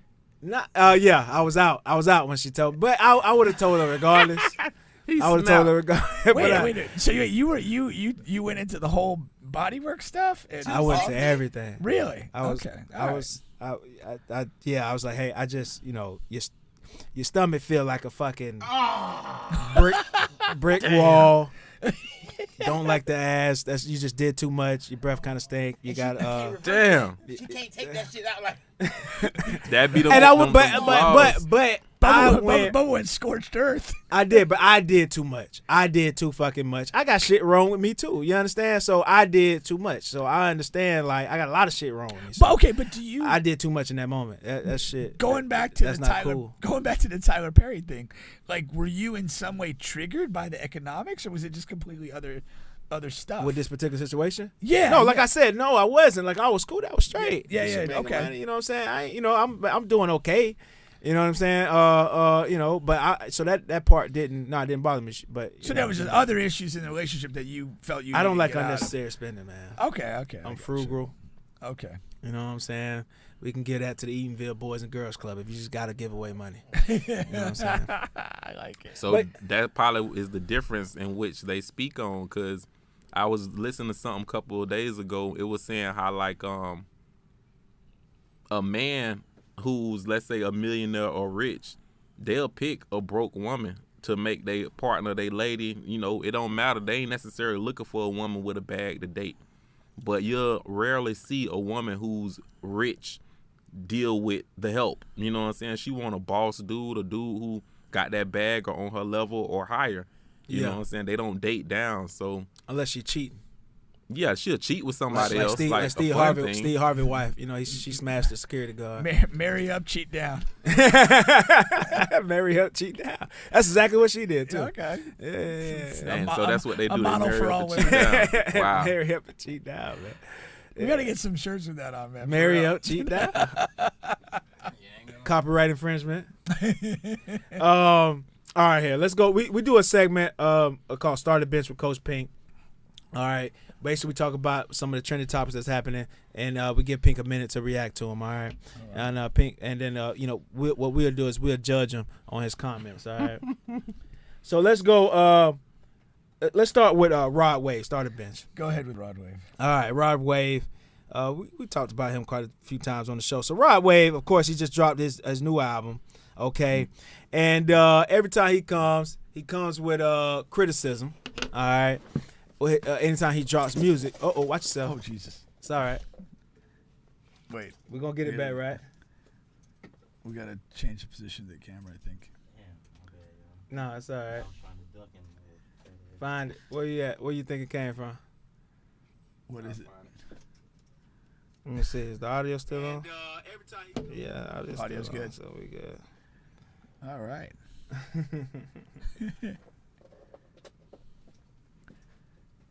All right. Yeah, I think he coming. If I hit the door right. Yeah. It's all good. It's all good.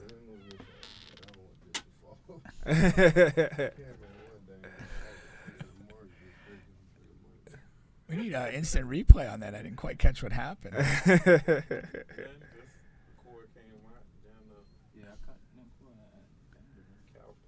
Yeah. Jesus. Oh, we good. I think we can still. Let me see. Testing. I still hear myself. Yeah. We good. All right. So we continue with the show. All right. So Rod Wave releases the album, faces criticism, or he criticizes. Yeah, he himself? always faces a lot of criticism because it's out. His music is sad. It's sad music. It's pain music, things like that. But what I want to say, if you're a parent and your child's listening to hip hop, is it such a bad thing that your child's listening to a lot of pain music when the alternatives are, shoot 'em up, bang bang, drugs and whores? Might ask the wrong guy. Like, my kids grew up without a bedtime. They grew up without any restrictions on what they could watch or listen to. So it just was kind of like not a concern whatsoever of mine. Right. I'm just a believer that you expose your kids to stuff and help them see it for what it is. And that then they'll kind of have the tools to make their own decision. Right. If you're super restricted, hey, I don't want you to listen to this music or that music, like, I think you basically create a forbidden fruit situation that you're gonna push them to.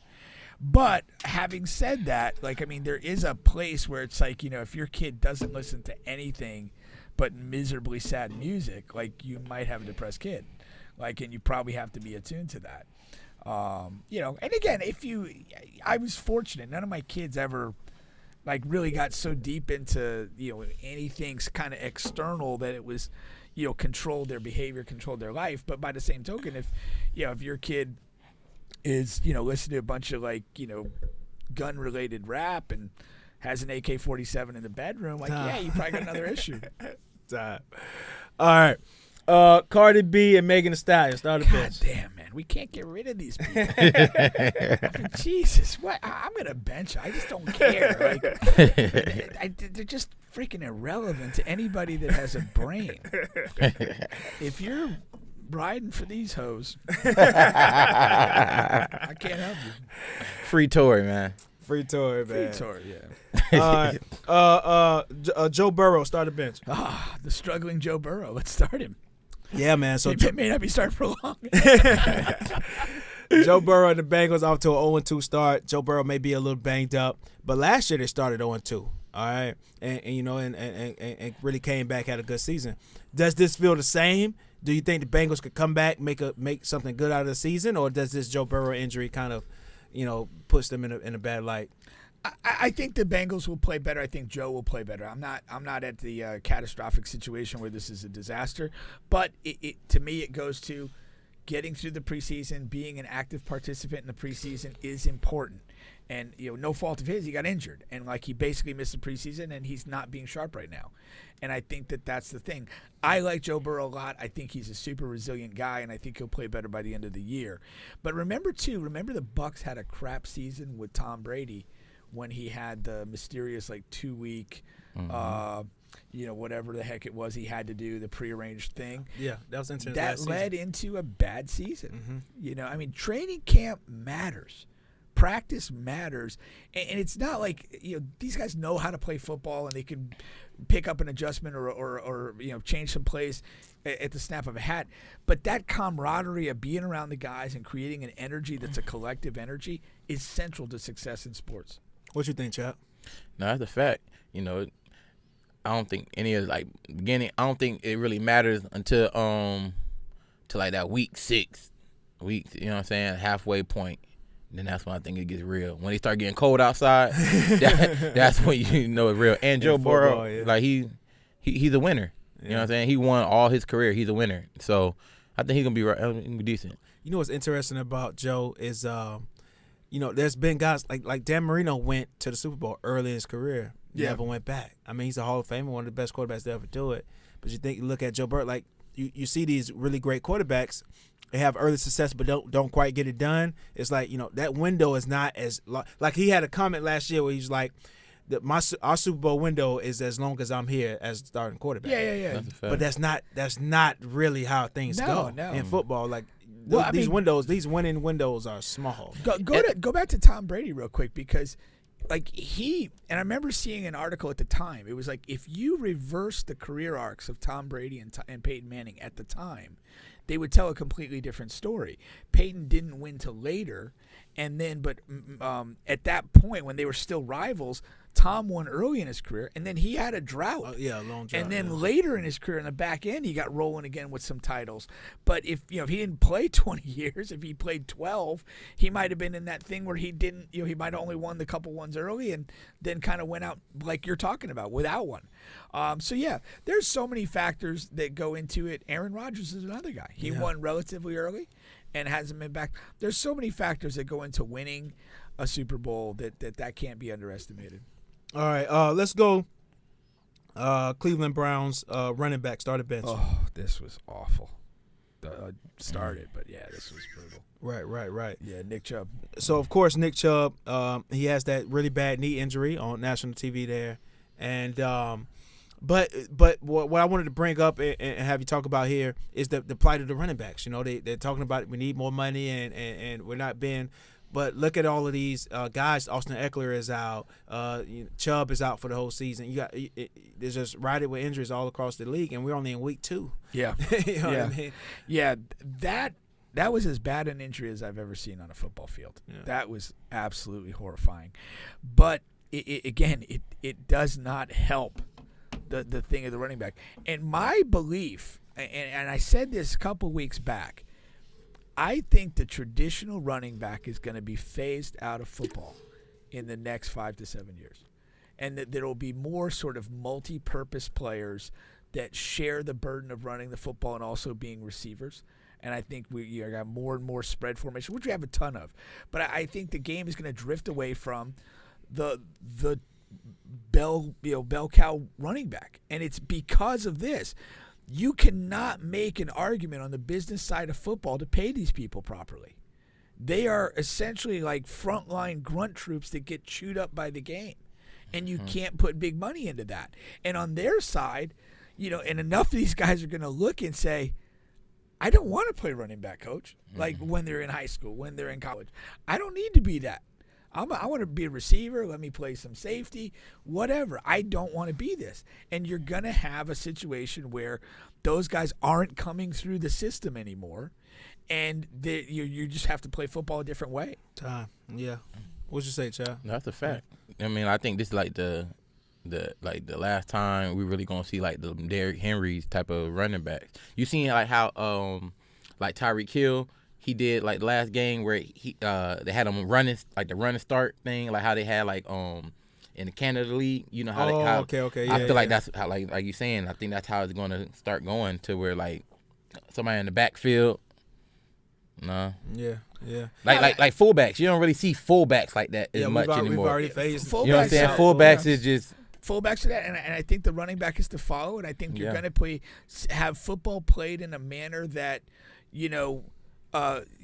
3 or 4 guys get 5 to 7 carries a game in different ways. In different ways, and like whatever you might, get like Debo, Debo, said, like a Debo type. Debo gets like 5 or 6 carries a game. Yeah, and like 10, 15 years ago, Debo was a running back. Yeah, nice body type and build. Yeah, and the other thing you look like you almost look at like you could the direction you're going. We're already there in basketball. Is your 5 skill players are going to be positionless. And because right now you have the better tight ends in the league are guys that you can flank out wide, create mismatches there. Then you're also going to see like the Debo guy that you can slide into the backfield, or slide into the backfield and do running plays with.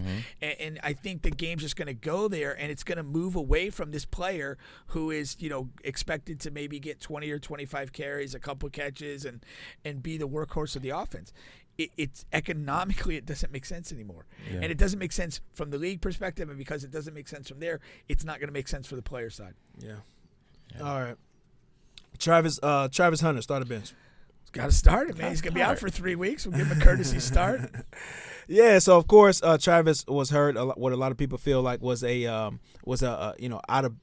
out of pocket hit, a bad hit. It was dirty. That was dirty. That play was dirty as hell. Dirty hit. Yeah. And now that guy's receiving a bunch of death threats and things like that. As he should. Oh Lord. As he should. Travis. You from Boulder? That's like the same thing. Let's say if somebody play for Miami, right, and then they hit somebody late who they in UF, but you from Gainesville. What you think's finna happen? Like we went to middle school, high school with you. But Colorado State dude was from he's from Boulder, Colorado. What? Okay, but I'm playing. He should get death threats. I'm playing. It was a dirty play. To me, he should have got kicked out of the game. He should also be suspended probably for another 2 weeks, football-wise. Yeah. This turns into another example of why Deion is winning. The other day, Travis goes on his podcast, basically absolves the play. Football, it happens, bang, bang, bang. Then Deion comes out with the death threats in the air and says, this is inappropriate. This guy played a hell of a game, blah, blah, blah, blah, blah. He just continues to win. He's going to win. Wherever, whatever direction he needs to go, he's there with the right thing to say. And so he kind of like, again, comes off as player-friendly, protective of his guy and the other guy. You can't you can't criticize what he did. He could turn the heat up, turn it down. Yeah, like, I mean, it's just another pitch-perfect move from Deion in a situation that that was pretty ugly. I mean, when you watch the game. And now this is the thing though too. Of course, you know how Coach Prime, coach and also too Dad. Now he also too he's getting everything right because at the same time too, Shador, that was a late hit. I mean not late hit, how they drove him to the ground. He could have got knocked out. Like how they literally drove him to the ground, and when he had the penalty, 15 yards type of situation, to where like adding to like, okay, I want to head this off to where like, yeah, we got promo, we do the different marketing skill type of situation, but they like, cause they had to because off of the, Travis. So they like, all right, look, we ain't finna go into the situation to where like, all right, look. Now the reaction would have been way different though if Shador would have been out 3 weeks. Yeah. What? Oh yeah, and then they talk about death threat. Oh yeah, a couple of them, like what I'm saying. They would have been at his door. Of course. But I mean, at the end of the day, though, that dirty play hurts college football. It does, because we're going to be without Travis for the next 3 weeks. Versus USC and Oregon, where people want to see him, including the Oregon game this week, and starts there. So this really, again, this is. I mean, as we saw with Nick Chubb, football is a brutal, dangerous game, but you don't need it to be extra and take out a guy that's a joy to watch. Yeah. Now, speaking of Deion and his winning ways, of course, their schedule gets tough now. They have Oregon coming up and USC right afterwards. They about to smack Oregon. They finna smack Oregon. Now, they're 20.5-point underdogs to Oregon. And remember that first game, they were over 20-plus underdogs. Again, one more time, this is a virtual can't-lose situation. You're without Travis, so whatever happens in these two games, man, we'd love to play these guys again with Travis. Without the number one. Number one. Number two, you go into this game a 20-point dog. Mm-hmm. Like, literally, you play a 2-touchdown game and you win. Yeah. Like, you're fine.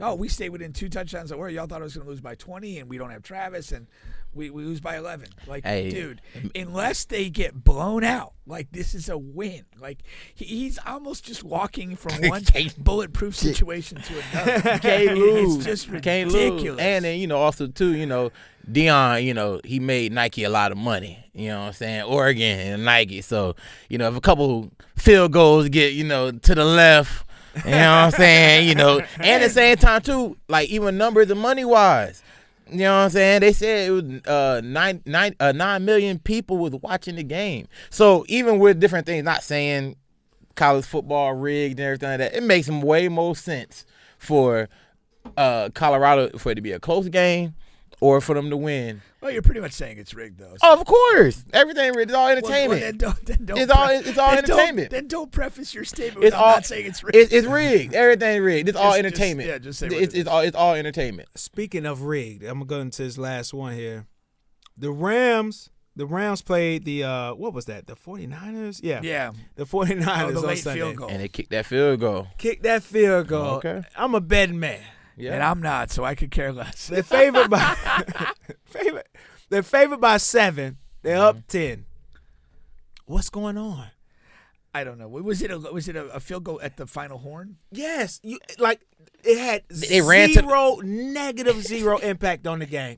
Negative zero. You're losing. You're lost. You already lost the game. What I'm saying is, if there was some time left, theoretically, you could be in a situation to say, we need a field goal and a touchdown anyway. Let's take the field goal, do the onside kick. No, they ran to the thing. Over. I think they spiked the ball and everything. Like it was a hurry. Like even the ref was hold on, wait, and it was over. Hey, if I'm coaching the Rams, we're not bringing the field goal unit in. If you know anything about me, I don't like timeouts and I don't like kicking. They were down by 10 and they kicked the field goal to close the gap to 7. Yeah. Yes. They closed the spread. Apparently, at the final play of the game. So if they would have lost by 10, everybody would have won. If they would have went with whoever bet on that side of the bet. On that side. Yeah, you know what I mean. So a lot of bettors were bet. Now he had to come out. He actually addressed it. Sean McVay, the head coach of the Rams. What did he say about it? He said that the reason why he kicked the field goal was because of point differential. It's so if they come into a place where they're tied with someone, the number 2 tiebreaker. Number 1, of course, is head to head. But if there's no head to head, and that's a divisional opponent, so they could split. That part makes sense. So there's a logic to that. Point differential is the second tiebreaker. And you could say in that situation, the likelihood of nailing a moderate field goal versus essentially a last down touchdown. It's still bullshit. It's still bullshit. If they had Shador Sanders as the quarterback, they would have won the game. You know what I'm saying? 10 points, that ain't nothing. We're going to win. We're going to win. Best quarterback in the nation. Yeah. That part. All right, we got let me see here. We talked about that. We got one more thing, then we're gonna get back to the Orlando rap tournament. Let's get into actually into Deion here. So, of course, he's getting a lot of eyes on Deion now, things of that nature. Now you got Jerry Jones of the Cowboys. All right, he's always in the news, and what they're trying to connect some dots between, like, okay, hey, in a year or two, can Jerry offer Deion a coaching job? He's saying, hey, Deion is an awesome coach. We see what he's doing, we love what he's doing, et cetera, et cetera. The Cowboys are always up and down. They're good right now, but what if they flame out in the playoffs? They're actually not up and down. What they are is a permanently mediocre. That's what they are. Yeah. I mean, they haven't truly sucked in years, but they haven't been a contender. So they just kind of plod along and remain a story. But anybody that sees it, if they're not worth talking about, they're going to shit the bed at some point. Can Deion work in NFL? Yes. I know. We know that he says he's not going. I know that. But no, I don't believe.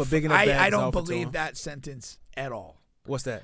Jerry Jones? That he's not going to go. That he's not going to go. I firmly believe that it's the most likely scenario is that Deion is in the NFL in 2 years' time. With Travis, with Shedeur, they just keep the ship rolling on the same team. Or at least one of them. Well, they ain't going to go together because both of them going to be like top 10 picks. We'll see what happens. We'll see what happens. Well, certainly. I mean, he chooses son over Travis. We think. You would hope so. But it would not surprise me if there was some. But I don't think so because of like one of the biggest things. Like I said, Deion is like it's the motivation. It's that drive and like. You know what I'm saying? Like, even like I watch it like every night, you know what I'm saying, on YouTube. And a lot of his same messages is like, okay, you trying to, help your mom. It's a motivational thing. These $50, $80, $100 million dude, they ain't looking at you. Oh, that's Deion Sanders. I'm gonna listen to you. I don't know, man. They ain't. These niggas is arrogant. They ain't. It's a different dynamic, but that's not the part that matters. It's coaching football is coaching football. Like if he knows what he's doing and he assembles a good staff. And he has talent, he's going to win in the NFL. What Deion has become, and like what he did at Jackson State, what he does at Colorado, he is the fucking show. And so he could take that show wherever he wants. He could take it to Alabama after Saban. He could take it to the Dallas Cowboys. He could take it to the Minnesota Vikings. He is the show. He's not replicable at all. And so I think he's just going to want to continue the show with his son. That's going to be more compelling and more interesting to them. You got to look at the bond that these two guys have. Like, he's coached him his entire life. Like, he's basically successfully played daddy ball into Division I football. That's what's happening. He has why would he want to give that up if it's there for him to take? You always make compelling points on this. Huh? Yeah, he's coming back. Because Travis got to come back. He's coming back another year. That's fine. That's not debatable. But when it's time to go, I think he goes.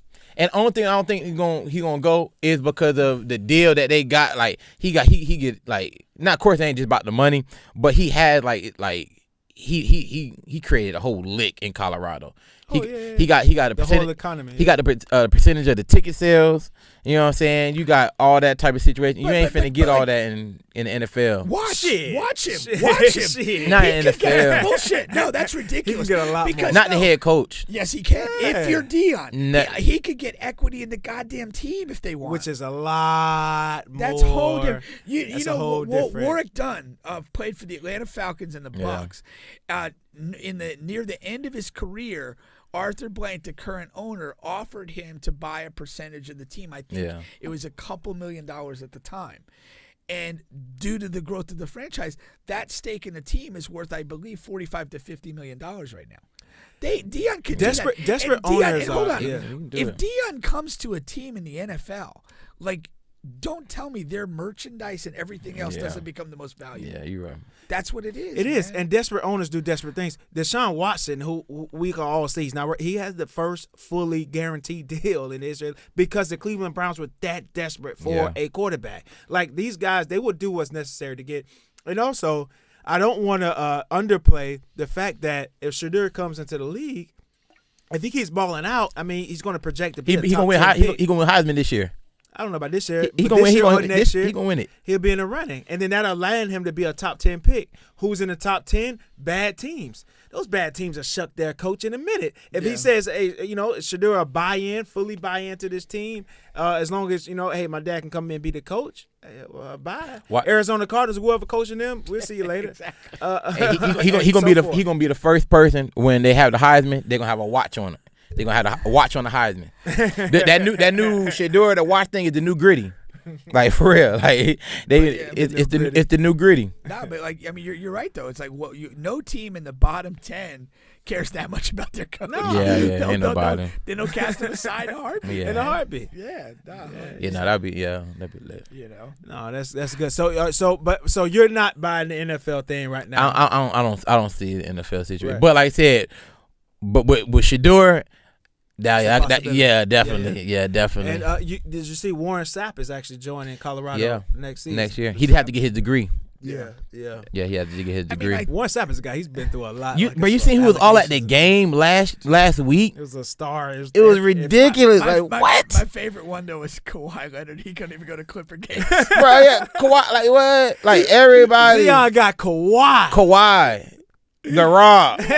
All them. Like you know what I'm saying. And that's just. You know what I'm saying? You came out to like even different things. Did you see like how when he came out with Lil Wayne? Yeah. Like anybody who played football or watched sports, like you like, oh yeah, that's kind of lit. What's the conversation? That's lit.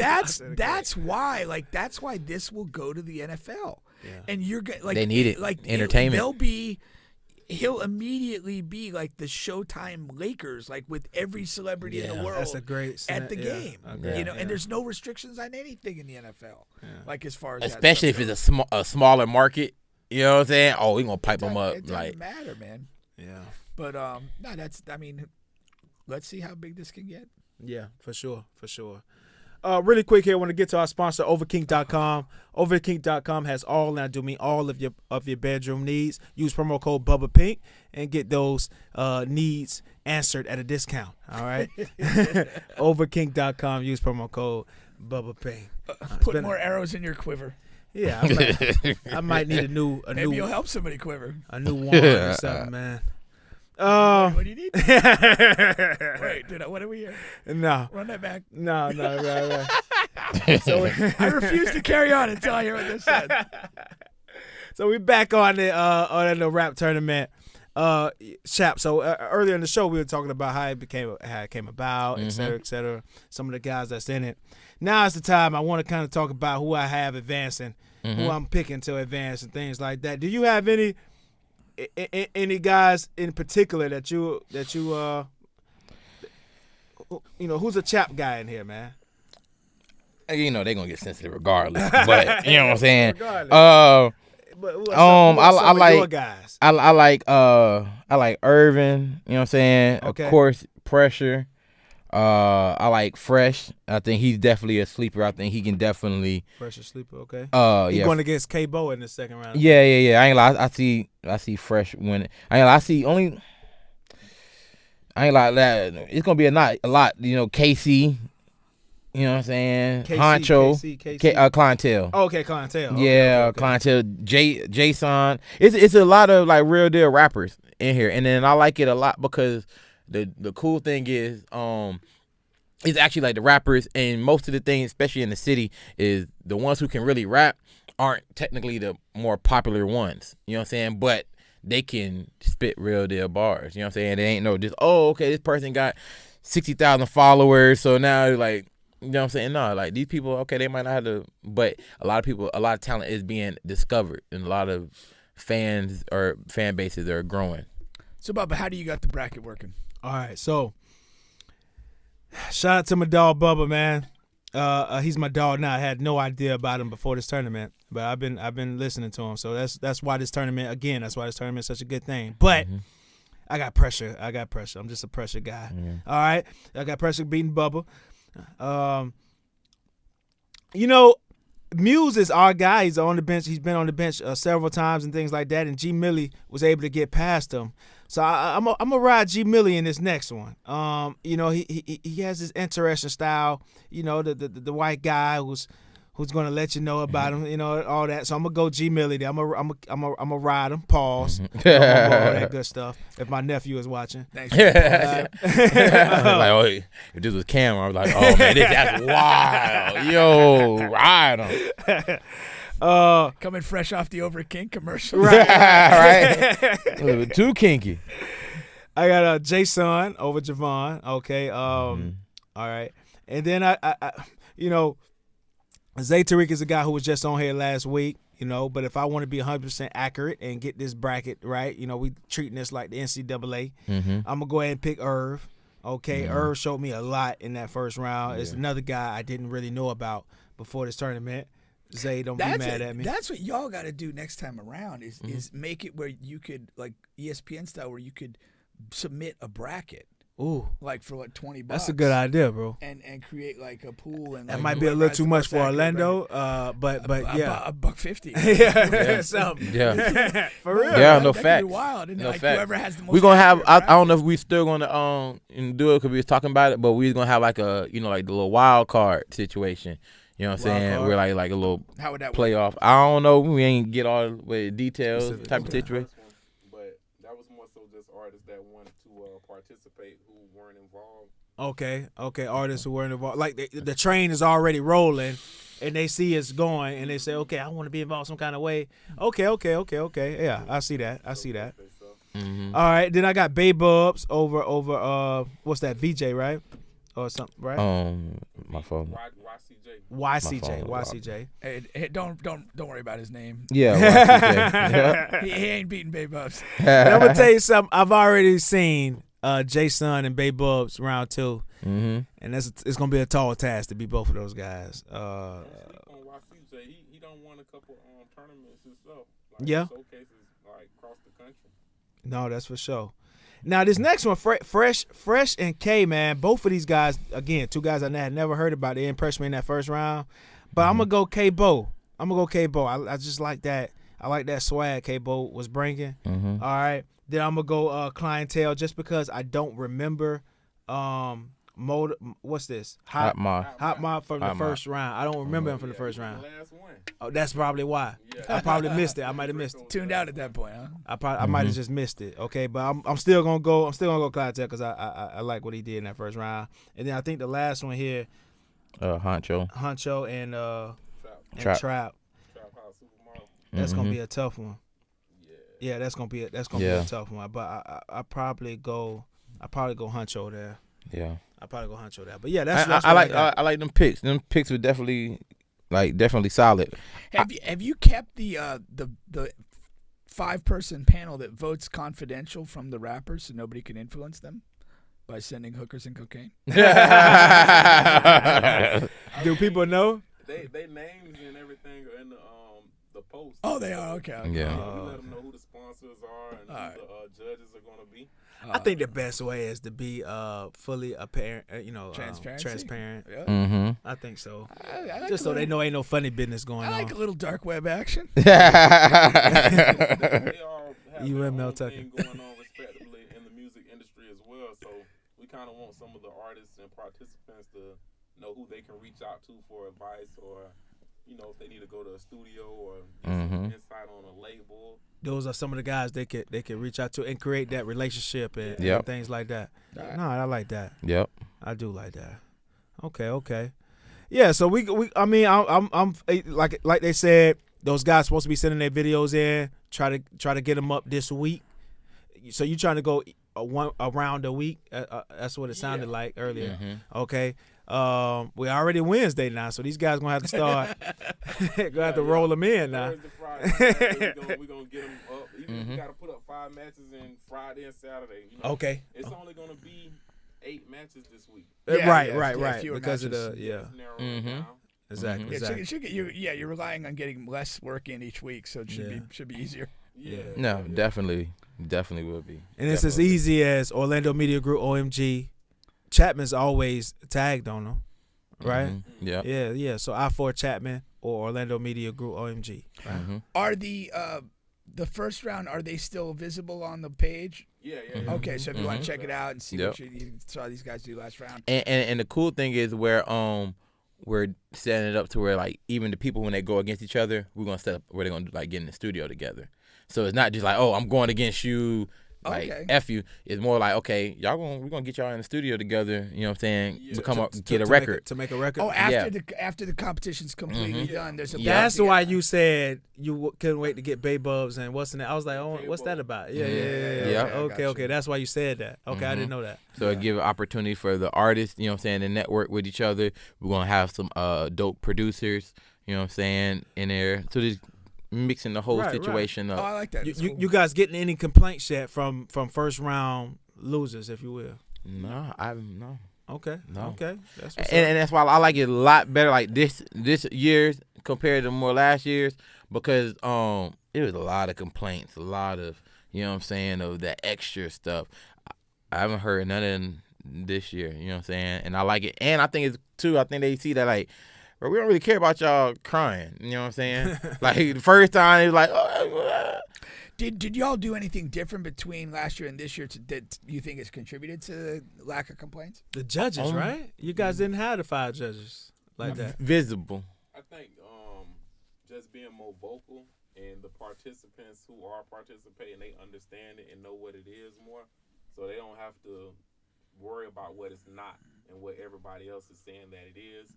Like they understand, like, you know, here's what we're doing, here's the rules, and this is what's gonna go down. I'm riding with bro. We just hanging out, having a good time. Cool. Exactly. Yeah. And like you said in your segment, like, you know, just being in this is a certain measure of exposure and whatever. So I mean, you can take it as a loss, but you could also realize it's a win in some way. Yeah. Ain't nobody losing from this. No. Yeah. Exactly. Not at all. You know, at the end of all this, we putting you in the studio.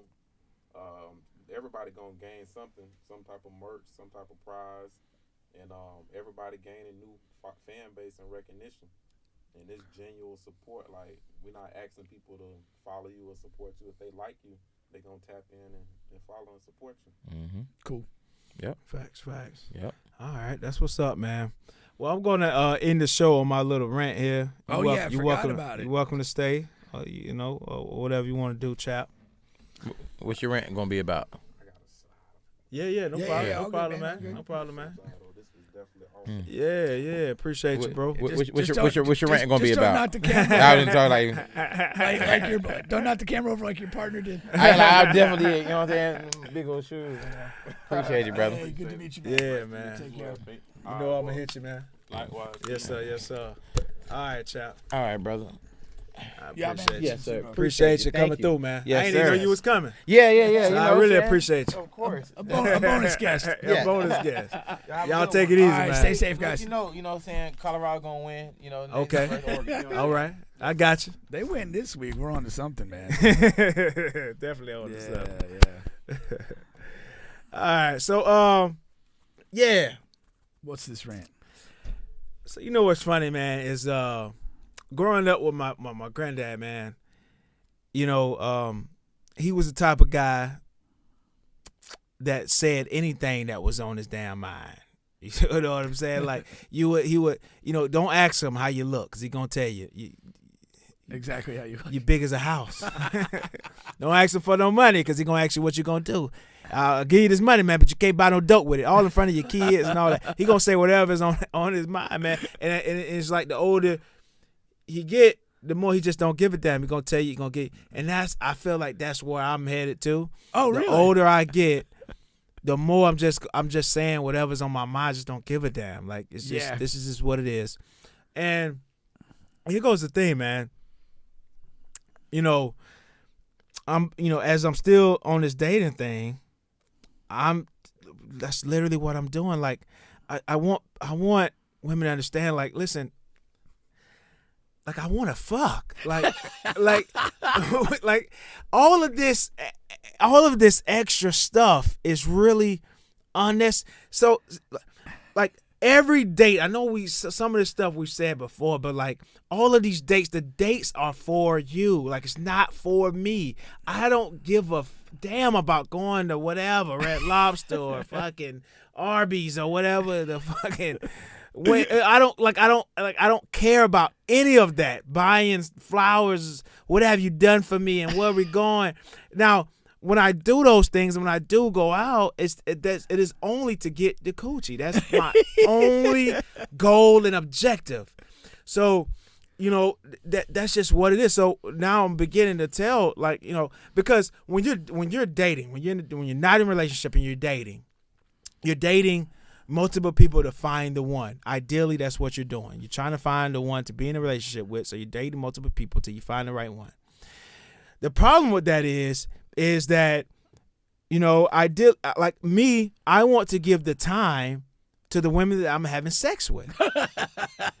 Because time you don't is waste not any time on people that are holding out. Well, this is the thing. Time is not. I don't have a lot of time. I'm not the guy that has a lot of time. I have work. I have podcasts. I have gym. I have basketball. So I don't have a lot of time as it is. So, you know, and it's okay if that's what you're not doing, but you're going to go to the limited time pool. If you want more time, if you want more dates and this and that, then yeah, you're going to have to give up some coochie because that's it's the trade-off. Yeah, it really is. Like I don't sit at home and be like, you know, damn, I really want to go out with Ashley. I really want to go out and have a fun time with Ashley. And I had my homegirl. She posted this thing on IG, and she was like, you know, she was like, man, guys, you know, I get so fucking mad at guys who just want to go and hang out with their guys, but they're not excited to hang out with me. And I'm like, I look at it like women are extra bill. Like when I map out my stuff per month, like, you have to set aside a certain amount of money. Woman, money. They're a line item. I have to do that. I don't do that with Pink. I don't have to, like, okay, me and Pink bar whatever. Like, we go out and watch games or do whatever. I don't have to add that in. That's not. He's handling it. He's paying for his. I'm paying for mine. Every once in a blue moon, he may pick up the check.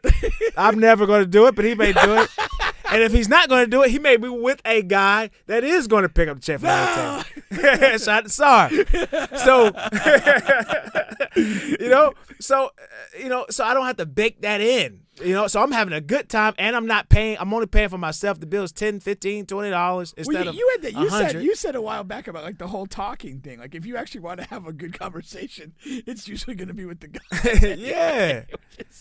You guys are not giving out good communication. No, I mean a good conversation.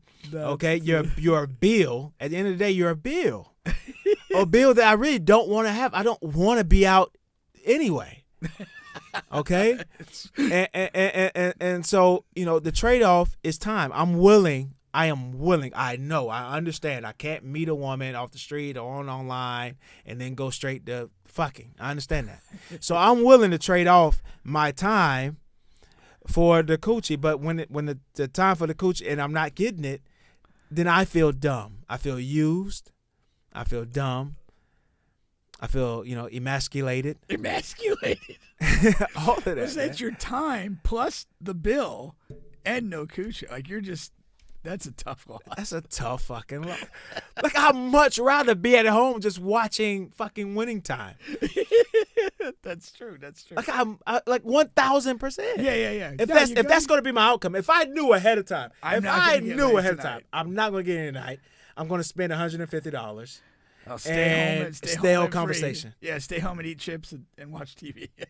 $3.49. And it's not even close. No, you're right. It's not like that's a 4-game sweep. Like that's the decision. It's not even a gentleman's sweep. It's not even a gentleman's sweep. That's what I'm choosing. Yeah, I love it. There's a truth to that.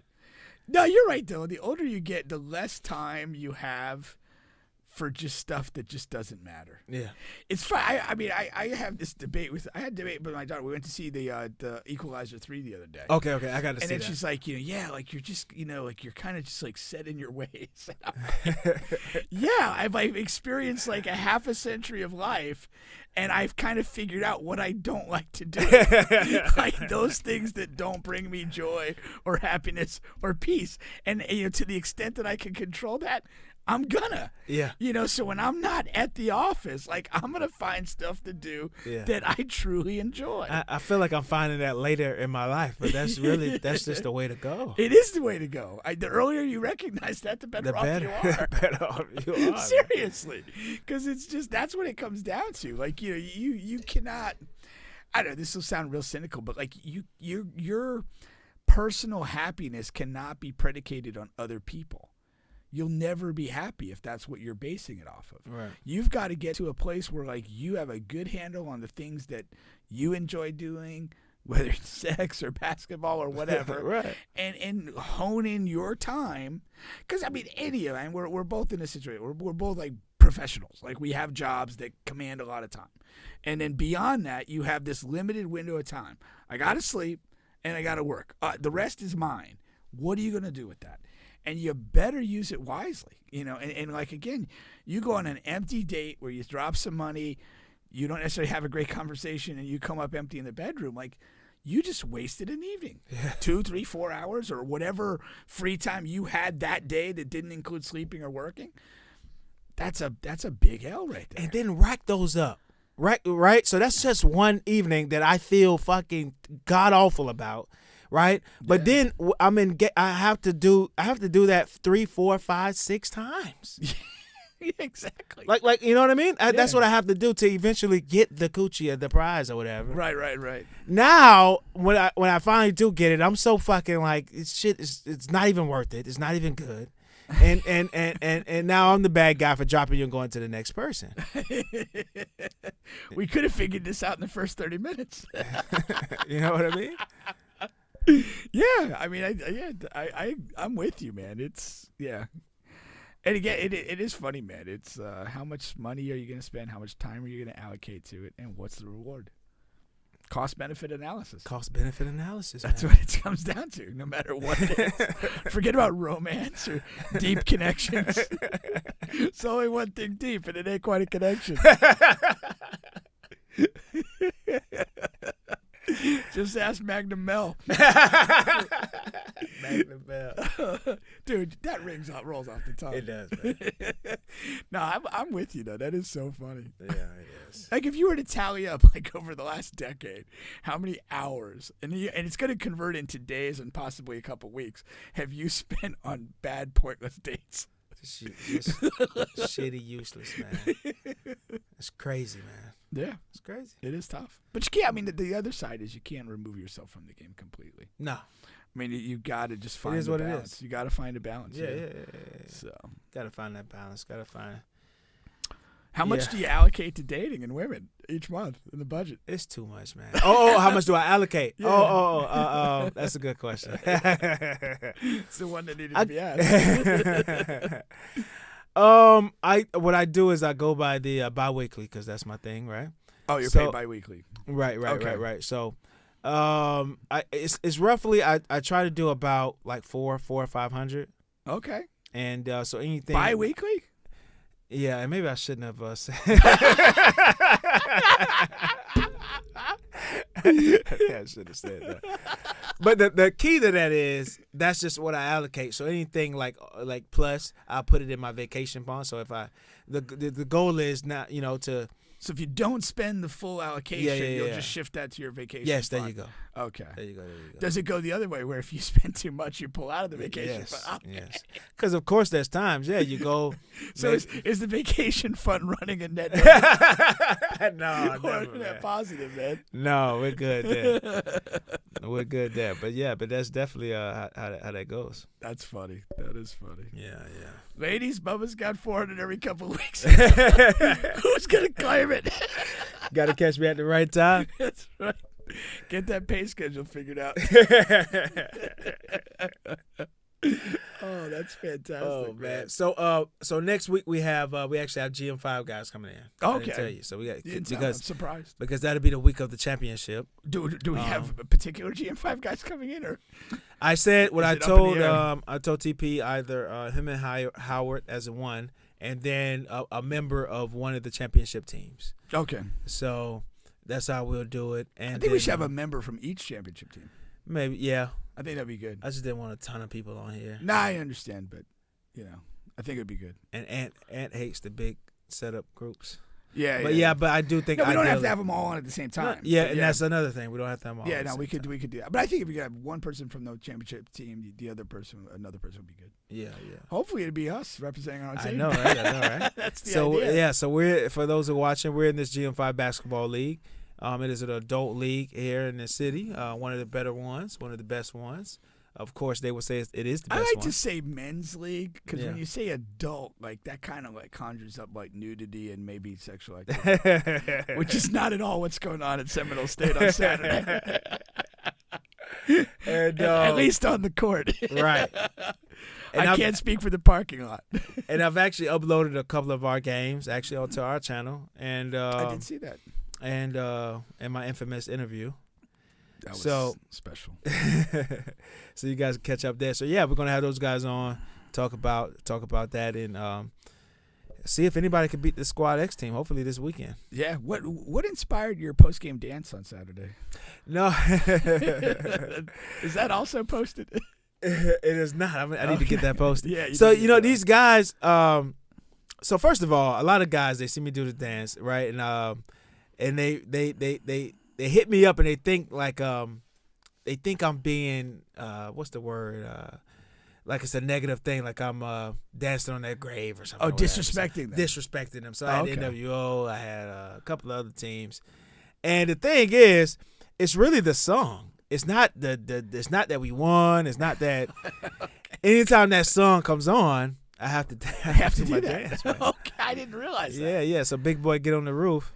That's the name of the song. I always learn a lot about your performance like after the game, because there's been a couple times like the famous interview I had no idea had transpired until after the fact. There was another time like when you went over to the cameras and like stuck your tongue out and stuff. Oh yeah. That I had no idea that happened, and then suddenly like the dance happens on Saturday, and all of a sudden I just hear Tommy go, "I gotta get my phone out and watch this." Well, look, none of it is planned, so that's why. So all of like it is in the moment. Yeah, it's whatever's in the moment. Yeah, but anytime that song's played, I gotta cut a rug. So yeah, I'll upload that to our channel as well, so our people can watch. Man, watch me act a fool. I can't wait to see what happens when we win this thing. you set the bar pretty high. I mean, I don't. You might have to do a little bit of planning for the final, so that you don't let everybody down. Exactly, man. Exactly. Well, I think that'll do it for today's show. Yes, sir. Solid show, right? Yeah, very solid. Hold on. Oh, wait, we have another take. Just one more. I'm here for it, man. I almost forgot about this guy. I got nothing better to do than sleep. I mean, come on. I almost forgot about this guy. So this guy's a high school band director who was tased, right? He's tased by the police. I was going to say, that looks like a mugshot. He was tased after he was told basically to get off the field and stop the musicians from playing. Do we have a little context for this? Like, was the game trying to resume and he was refusing to leave the field, or was the band playing something maybe controversial? He was in Alabama. That says a lot. So let's see here. So let me just read some of the article. The Alabama band director who was shocked by a police stun gun and arrested after refusing to stop his band's performance. What is said the charge? Said the post-game songs had been arranged ahead of time and the whole experience has left him traumatized. Let me see here. After the incident, he was taken to the hospital, and then I'm trying to get more of what happened. The police department released body camera video of the encounter that shows Mims being tased as people nearby scream. Allowed the district to review the body cam footage, blah, blah, blah. Damn. Okay, director's lawyer disputes police account of the incident. So when officers asked band directors from both schools to stop their performances after a football game, all right. After the football game. After a football game. That's significant to me. It is. The home team band stopped playing when asked, but Mims instructed his band to continue performing. Okay. The officers attempted to take the band director into custody for disorderly conduct when a physical altercation ensued between the band director and officers. Okay. The arresting officer alleges the band director pushed him during the arrest. The arresting officer then subdued the band director with a taser, which ended the physical confrontation, of course. So, this is my overall take. Don't have to spend a bunch of time on it. I already have a take in mind, but go ahead. Stop playing with these people, man. Stop playing with these officers, man. If they tell you for whatever reason, even if you think you're in the right, hey, I'm going to tase you, or hey, I'm going to shoot you if you don't stop, halt, move, put your hands up, whatever the case may be, just fucking do it. That's it. Just fucking do it. Just go full Nike. That's it. I have a different take completely. This is another situation where police have overstepped their bounds and overstepped their purpose. Envision what's happening. High school football game has transpired. The game is over. The band is probably playing some fun stuff. There's probably a handful of people that are vibing with it. Yeah. There's probably a handful of people that have left the stadium. They're in the parking lot, whatever. Like, as long as people want to dance and vibe and the band wants to play, get the hell out of here. Seriously. Like, what harm is being done? Like, here's the thing. If nobody's vibing with the band ain't going to play anymore. It's that simple. Yeah. There's a lot of things in life that sort themselves out. And if the band plays and they're either so bad or people are just so not into music, they're going to stop playing. But clearly, if the band's playing on, there's at least a group of people vibing and enjoying it. I agree with that. And I do. And so police, stop oppressing us. That's what this comes down to. But still at the Guy same time. probably wanted to get home. He got irritated. Maybe he was out of overtime. And now we have this. Officer, yeah. Yes, 100%. And that's why we have this situation. Yeah. One individual's lack of decency results in a viral story. That's what transpired. Clear as day. The body cam video shows multiple officers telling Mims to end the performance while the band director repeats, "Get out of my face. We're fixing to go. This is our last song." One officer threatens, "You will go to jail." Mims responds with a thumbs up and says, "That's cool." Like, that's what I'm saying. Like, okay, yeah, the police officers, they overstep. Just chill. That's where we're on the it last is. song. That's where. No, it is. But as that guy, you have to understand, like, okay, I just got to do what they tell me to do. I know it's fucked up, whatever. They're doing too much, but it's over. They tell me it's over. It's over. Now, if you accept that, okay, now you have to accept this tasing because that's what's coming to you, or the gunshot. Yes, that to me that is not the purpose of law enforcement. And when law enforcement goes beyond its purpose, it is in itself a criminal enterprise. That's where I'm at with this. We have one more song. People are still jamming. Chill. And again, what does the guy do? You're going to get arrested or go to jail. Like, dude, we don't need the threats right now. Thumbs up, cool. I'm with you. I mean, dude, I'm with the band guy. Why here's the thing. The police have the unique capacity to turn these things into complete idiocy. Yeah. The kid who had to go to the bathroom outside the car. Yeah. This is all the same stuff. It's just bad judgment. Why are you forcing an issue that's not there? The guy says, one more song. Yeah, we're in the middle. People are jamming. Like, let people live life, man. You're not serving and protecting when that's there. What you're doing is putting your ego in front of the job. I want to go home. I'm not going to let this band guy keep me here for another 10 minutes and whatever. I want to get out of here. I have a badge. I have a gun. I have a taser. No, thank you. You're beyond the scope of your job. It's 100% realistic. Yeah. Like, I mean, human behavior is quite simple. Yeah. If you know what you're looking for, you can read into these situations and see where the problem is. You can. And little did he know he had to do an hour of paperwork afterwards. So, yeah. All righty. That's been this show here. All right. On the Biz Podcast. We'll be back next week.